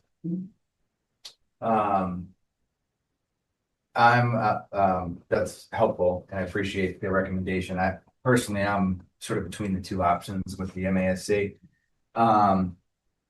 So perhaps I have like a slightly different perspective on the 11.5 spend, because I served on the town administrator search committee twice. So I worked closely with the town of Littleton's human resource department. And that application process was run in town by folks on the payroll.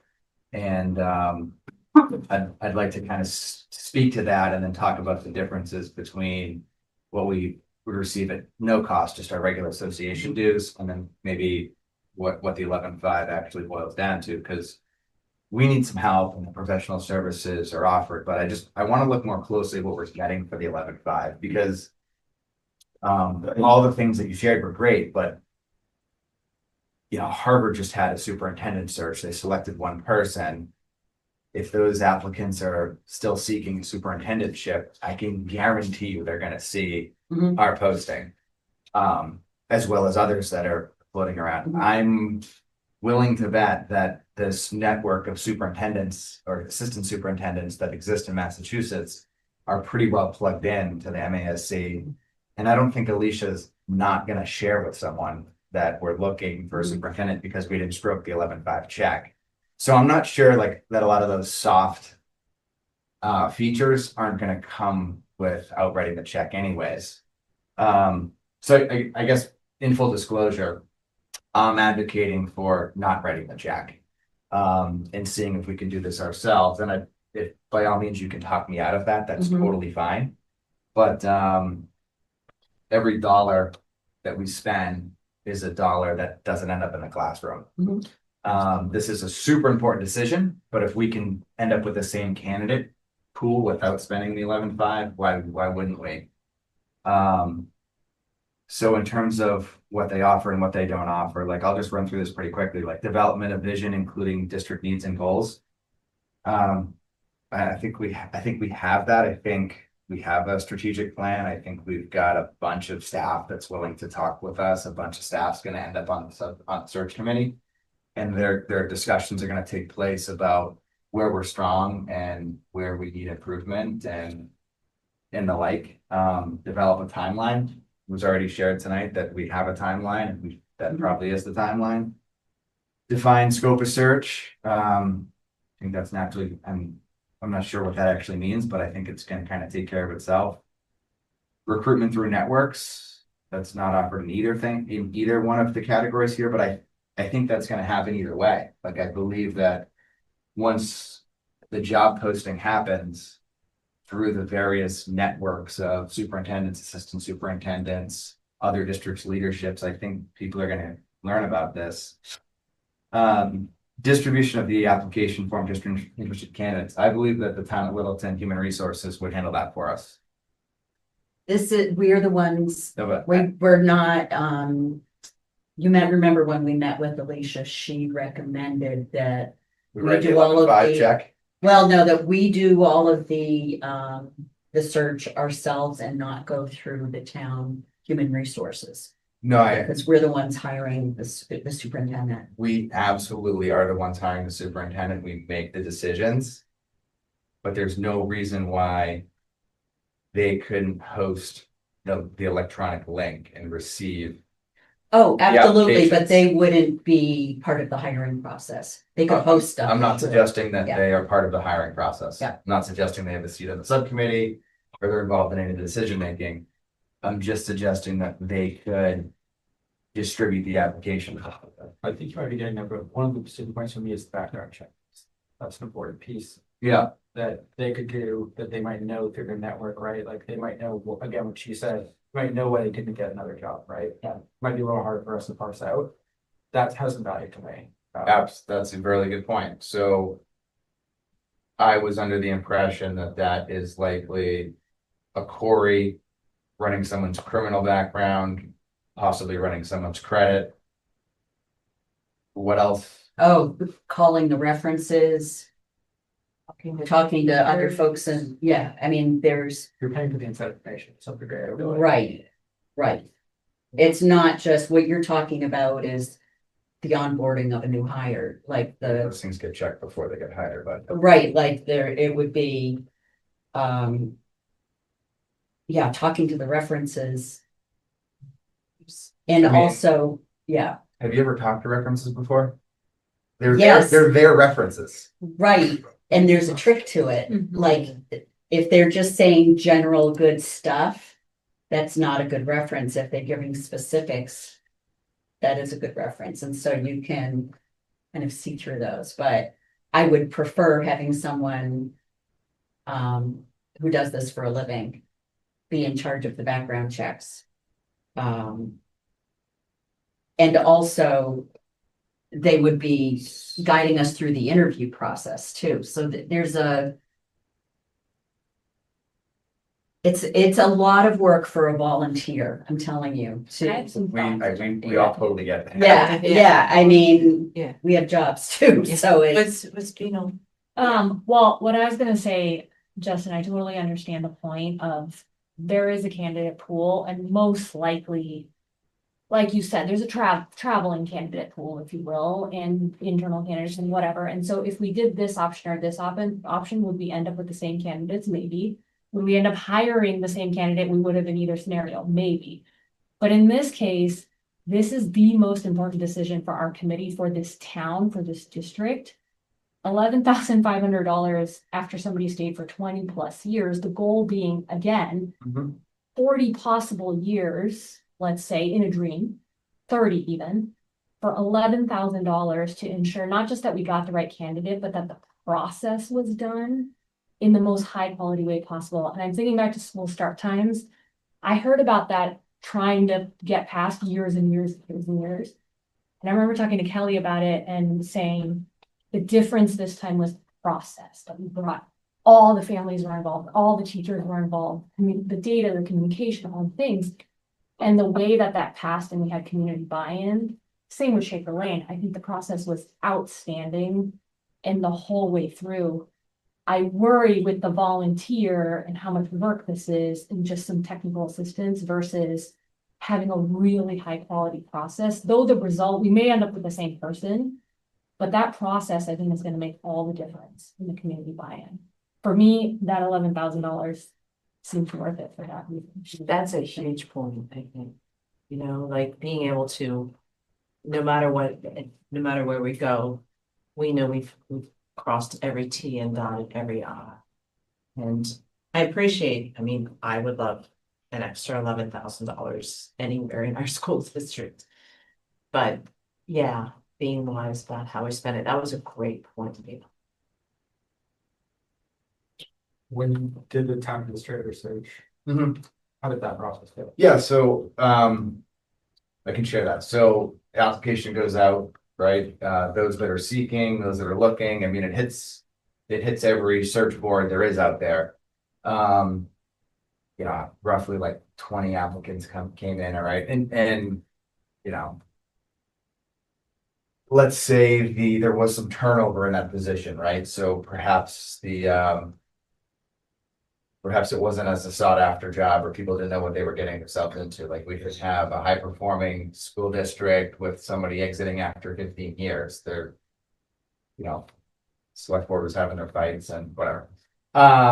So applicants came in, some were local, some were, you know, known to us. You know, you could ask around, you could try to figure out who these people were, you could try to figure out why they left and where they came from. And some were national. People were applying from Arizona, people were applying from California. People were applying and you speculated that maybe they were trying to move back this way because of family or something like that. So the reach appeared to be large. The applicant pool, I would say, was qualified in terms of like the final 6 that I saw. The 3 that we ended up putting forward to the select board were all very different, but I would have felt comfortable with any one of them being selected. And then ultimately we ended up with Jim, and prior to that, we ended up with Anthony. And that was 100% volunteer job. So, you know, we sifted through the applications, we talked about them, we ranked them. Ultimately, we invited 6 in for interviews over the course of 2 nights. Probably, you know, 8 hours worth of time. And then the 3 final candidates went before the select board. So I get that like $11,500 plus maybe some advertising that we do, which I want to talk more about I want to have want to talk more about how we might be able to use the existing PR firm to do that for us. Isn't like it's a drop in the bucket, but I want to make sure you guys understand what you're getting for the 11.5, because in my opinion, as it stands right now, I don't think we're getting a whole lot more for the 11.5. Because I really do think that the same application is going to go out, whether or not we write the check or not. You're going to get this 15 people. If that's on the subcommittee, you're going to get the same applicant pool.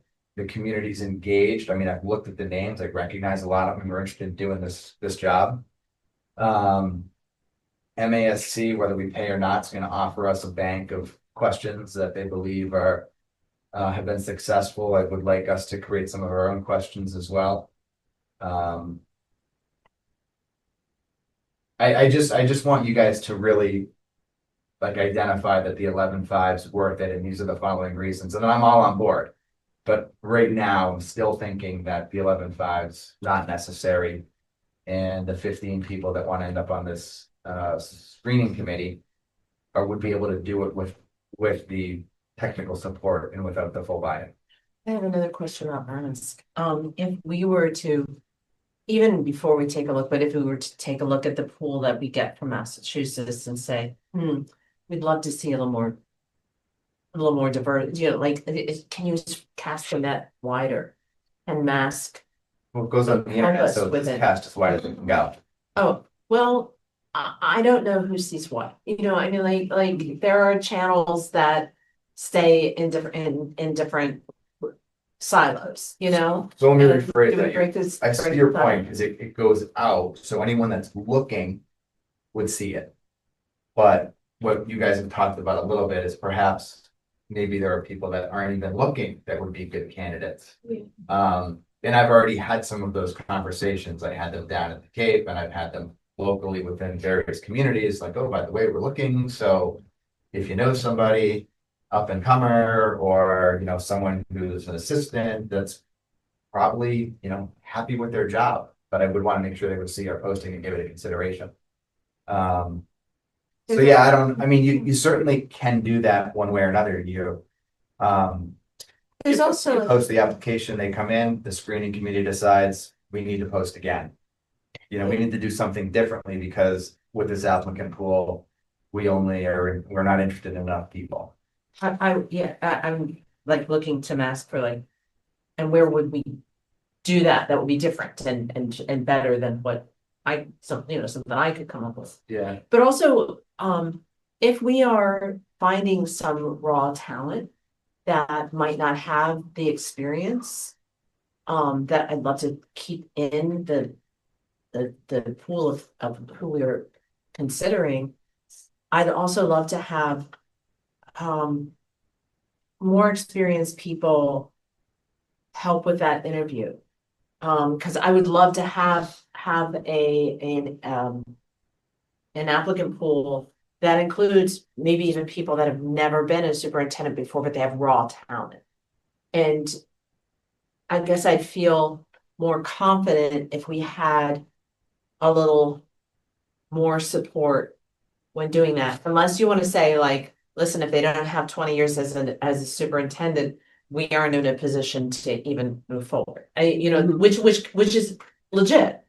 I'm absolutely a stance we can take, but it's just, it's just something that I've been thinking about, like, Well, to your point, with the full contract, Alicia would attend the interviews with us. So with her experience, having done this in multiple districts, she might pick up on things that other folks on the screening committee don't pick up on, or the full school committee. Yeah. The other thing I wanted to say, when you were describing the process for hiring the town administrator, it is very similar, but there's a whole front end piece with hiring a superintendent that's different from hiring a town administrator, because we have to reach out to the community and find out what they want to see in a school, in a superintendent. We have to develop our vision so that we make sure that whoever we're bringing in is a good fit for our school district, which is not a thing that you typically worry about with the town administrator, like, Can I just well, respond to and that? then just like one more thing, and then the development of a brochure, which is unique to our community, that then goes out when we post the job, that development of this, asking to figure out who's the best fit for our particular needs. And it's not like every district wants the same thing. So, and I also think that would be a good process for our community to really be thinking about, how do we see high quality education? Like, what kind of a leader do we want? Do we want somebody who's, a manager that can keep, can keep everything running efficiently and smoothly? Or do we want like an instructional leader that's going to do some innovative things? Or, what is it that we want? So that whole piece, I think, really comes before we ever start posting the job. Yeah. So I'm glad you brought that up. I'd like to respond. So I failed to mention this. And thank you for reminding me. So when I went through the process with the town administrator search, I did it twice. Second time, don't think we did it the first time, the second time, we actually divided up. And we all met with 2 or 3 departments. So that would be like in a similar fashion to us offering these community input sessions. We met with the departments, we had questions to ask them. And then we allowed them to give us feedback on what that's their boss, running it, running the entire town per the guidance of the direction of the select board. So we did do just that. Mhm. And it was a valuable process, a 2-way, right? Like we got some feedback from them and all the departments felt heard. Yeah. And that's exactly with whether or not we go with the 11.5 check or no check, we're gonna offer the community input sessions. We're gonna have community-based screening committee. I guess I'm trying to say is all these things, and it's not like we're arguing over $100,000, it's only 11.5. But we're gonna do all these things anyways. Yeah, but do we want help writing the brochure, or do we want to write brochure ourselves? I think it's included in both though. Oh, I'm not even sure like that. Oh, maybe that's a bad example. Yeah. Like to Yeah. use that point, like Yeah. I'm not sure the brochure moves the needle on the process. Like this could be done without a brochure. Well, we would be unusual if we didn't have a brochure. That's part of the process that school districts go through. So you're really honing in on what are we getting for our loan? I Right, just so want we to look- make sure, I just want to make sure you guys are like 11.5 is worth it to me for these following reasons, Yeah. because as I sit right now, and again, I know I'm only trying to save 11.5, but I'm like, we can do this ourselves. Right, so let's look at the X's where That's, we're, yeah, right, those specifically, because not the brochure, Elaine, we're gonna let that one. Yeah, I know. I was like, Okay. bad example. So conduct a focus group to help guide the process. So it already says support with the development of a community survey. We're getting that either way. What is the focus group specifically that helps guide the process that we would get in the full contract? which one are you on? Oh, under community and staff. Community and staff involvement. involved. Okay. Oh, yes, I skipped a whole bunch of X's. Yeah, that's Right, I okay. would have gone in order. No, that's fine. That's Um, kind of where I left off. Yeah. I know, and to your point, some of the, okay, vision, yes, that's a nice to have. We do have a school committee vision, we made a mission statement, even timeline, you've kind of outlined it a little bit. So I kind of skipped ahead to Yep. like the meat of it, Mhm. focus group. They're screening and rating the applicants based on our criteria, attending the interview, discussing the interview with us, notifying unsuccessful applicants, and assisting background checks and contract negotiation. That feels like the meat of the stuff, Mhm. right? That we would get Mhm. additional. I'm gonna skip the workshop and all that, because that's all after too. I mean, I'm with Sean, and background checks are.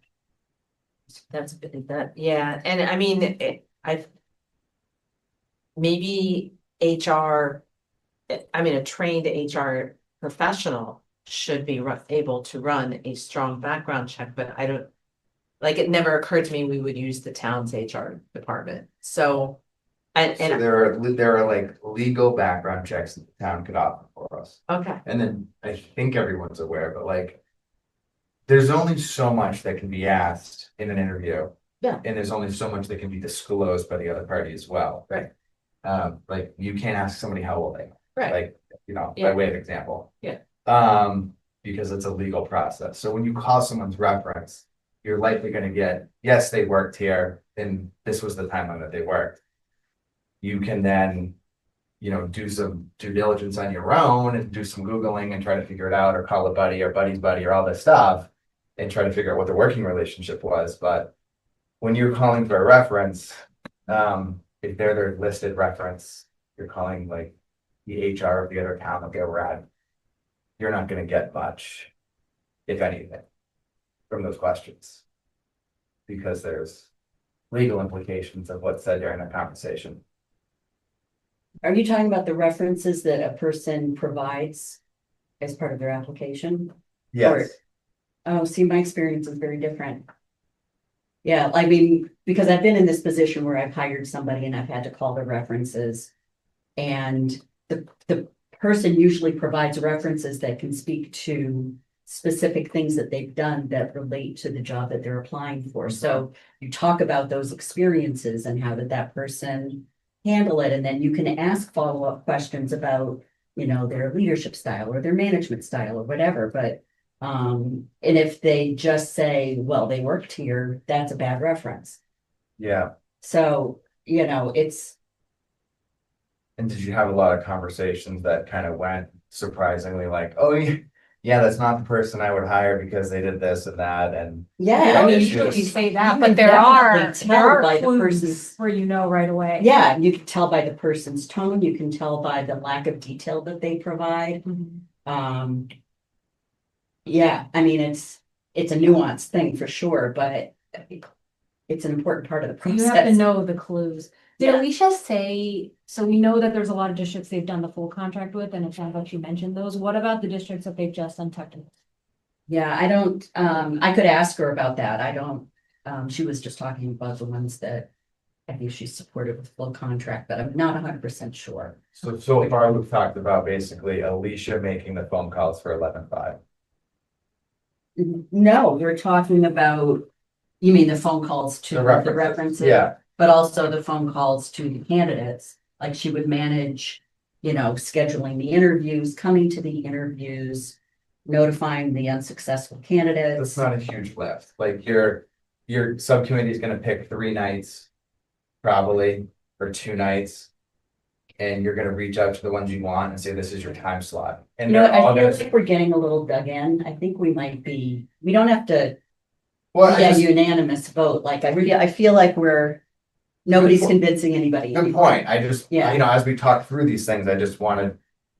If you I guys, just we're said 4-1, we can just call a vote. I But- hear your point about the 11-5, and there are plenty of things we can list that we could use that for students learning and that is always our mission and goal, right? But I can't think of something that will impact students more than the superintendent and their leadership, that then impacts the building leadership, that then impacts the teachers, that then impacts the students. Like, Yeah, there is nothing more important than this role in this district, in this moment for us. So I can't think of how 11-5 would go further to supporting students than making sure we do this in the best way. I mean, I'm with you. I just want to know, I'd like to be a yes on the 11-5 for a reason, Yeah. and I'm not there, but that's okay. We can vote, like, Yeah, we can not be unanimous. right. But if you That may guys, be our first time. it's No, helpful, it's it's not no, unanimous. no, Can I- That must have been before my Yeah, day. but Sean has Yeah. something to offer. What would be worth 11-5? Haven't heard it.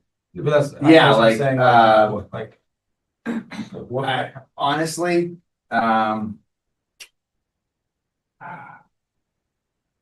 How about the onboarding work? so, yes, I would pay 11-5 for after the person is hired.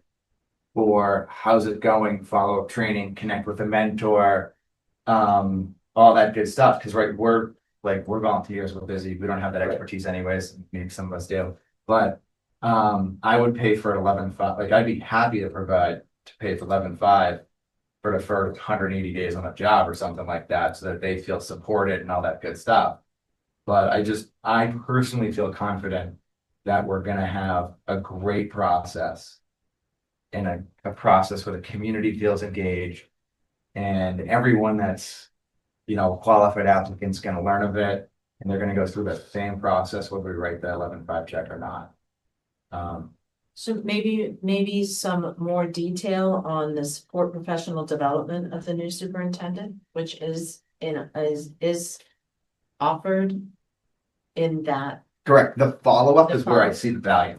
okay, But not actually in the selection. So like you're saying, we want to make sure we get the best person. Maybe the value is in, we got the best person, but is it a good match afterwards and do they feel supported? yeah, So yeah, it took us a long way to get there. Yeah. But if you guys all want to go with the full contract, I see all the value in the contract as after we've made the pick. That's where the value is. So at this point, you see the value. Well, let's see when you Well, vote. Up until this point, we've been talking about the process Right. and all that stuff, and I'm here to say. That's not worth the 11-5, in my opinion. The 11-5 is the stuff that we have just now brought up. and. I mean, I don't know, But I see these line items as very good. I agree. It would be nice to know more detail about support professional development of the new superintendent. I mean, that Yeah. can be amazing, but it also like, what does To that just be like, we're here. Yeah, I mean, it's in the Yeah. proposal. This Yeah. is like a one pager combined, comparing them. Oh, but- it is in the proposal. Yeah, the Yeah. proposal's quite Yeah. lengthy and it's, Oh. and it was I shared. did read it, but now I'm trying to. Yeah, I mean, conduct a workshop for the school committee superintendent, district admin on roles and responsibilities. If that's just reviewing our policies and making sure everyone knows what we're doing, there's no value in that. But if it's actually a session, like a working session together where we get to know one another and what expectations are, and we share community feedback, and they learn who we are, when they talk about their successes. well, and just, I wanted to point out that HYA offers a similar workshop for $2,500 on top of the contract. Mhm. Like if we're trying to assign monetary value to something. Yeah. All right, we've talked it through. I mean, I see some value in the full contract as it relates to the support services provided after we've made our pick. All right, well, I would like to make a motion then. I move that we select the Mass Association for School Committees full contract to support the school committee with its search for a new school superintendent. Motion made by Elaine, I second. seconded by Janine. All those in favor, indicate by saying aye. Aye. Are you unanimous there? Perfect. Thanks very much for the discussion. Sorry if I was No, it's good to be thorough. This is really devil's important. advocate on that. This is really important. I'm really glad you raised the issues. All right, that's great. Thank you for both of your work, and when we come next meeting, early January, you're gonna come back to us with subcommittee recommendation. You will? Yes, the screening committee. Sorry. We're the subcommittee. Screening. I know, we I get misspoke. confused about the wording all the time. Screening committee recommendation. Yes. Down to you're gonna propose names and we're gonna vote them through. Oh, okay. No, you don't want to do that? Oh, I hadn't thought that, Because I want you to be able to go live okay, with that. Sure. I was good with that. yeah, no, that's not the way I thought we would do it, but that is fine. I just hadn't thought it through. That would be, that's absolutely fine. And So we will, you don't need to, I'm not expecting you to go through and tell us why you selected Yeah. whatever it is. yeah, We're good. But it's just- Yeah. This is what we accomplished, high level summary, and here's the recommendation. Yep. Yeah. And and we probably will have other things to report on by then too. I mean, that's like a whole month away. good. Good. Okay, Yeah, so I think, we'll be on the agenda every month until this process is over, so Yeah, the good. reports or other, Every meeting. every Yeah, meeting. yes, Yeah. absolutely. Every meeting. Yeah, this, as Beano said, this is one of the most important things we will ever do in this committee. okay. All right, so I'll follow up and we'll get started on next steps. Yeah. We can sign the contract anytime, Mhm. so. Mhm. All right. Our second opportunity for interested citizens, take a brief pause. Hearing none, seeing none, we'll close interested citizens and we'll roll through the subcommittee reports, PMBC. Yeah, I'll kind of combine BBC and Chick-fil-A for the sake of probably. We're having interviews Monday at 4:15, Starts conference room. And then we moved our time to make it so people could go to both that and the Vita King meeting, because it's also just across the parking lot. And then we're also doing the second grouping of interviews the following day, 7:00, Starts conference room. So 2 and 2, and then we will deliberate all in public, and then we'll refer to the full Sugar Lane School Building Committee, our selection on Wednesday night. Great. That's the thing. Budget subcommittee, got a couple notes, but do you have anything? I don't have anything. Okay, so the budget subcommittee, we shared this last meeting, but submitted our initial report to the town. We felt really good about it. Yeah. We looked at ways to become more efficient and what the district needs in terms of spend. And it's my understanding that the town has received a big surprise in terms of what the healthcare coverage is gonna be for the following year. To the point, yeah, that's like the major component. But the effect of everybody's submissions and where they project revenue to be and expenses with the healthcare and all that stuff. There's a $2 million deficit projected that the town's gotta work through. So they've gotten back to me and there's a need for the budget subcommittee to get together again in the near future. To try to further examine our budget and see where we might be able to chip in on that deficit. So, it's not good news, but I'm sharing the news to everybody. Sure. So we'll get back together and take a look at that, all right? We thought we did great work, you know, We did do great work. so we'll just do some more. Life comes at you. Policy subcommittee? We met this afternoon and we shall have 14 policies for you the next. Great. That's it. And those might be ones we want to put some time aside because there have been some changes in the world Sure. since some things were originally written, so we have some things to ask the committee, I think. I would propose that if you think it's gonna be a discussion, we actually cover the policies before Do it in new. projected at, 9, 10 at night. Like, why wouldn't we try to get that done at 7:30 or something? That'd be great. Great. Right? Yes, please. There's I mean, not all 14, but there's a couple that we want to make sure that we bring in. Yeah. and discuss. I'm not saying that we totally lose our fastball by 9 o'clock, but I would just let's just handle them all sort of on the first half of the agenda. Love it. Cool. If there's no other subcommittee reports, new business, old business for the school committee, I'll just announce that our next meeting is January 8th, 2026. Typo on the agenda that I didn't catch. 7 PM at the Littleton Police Station. Good. Ask for a motion to adjourn. Made by Sean, Second. seconded by Elaine. All those in favor indicate by saying aye. Hi. You have officially adjourned. Thank you.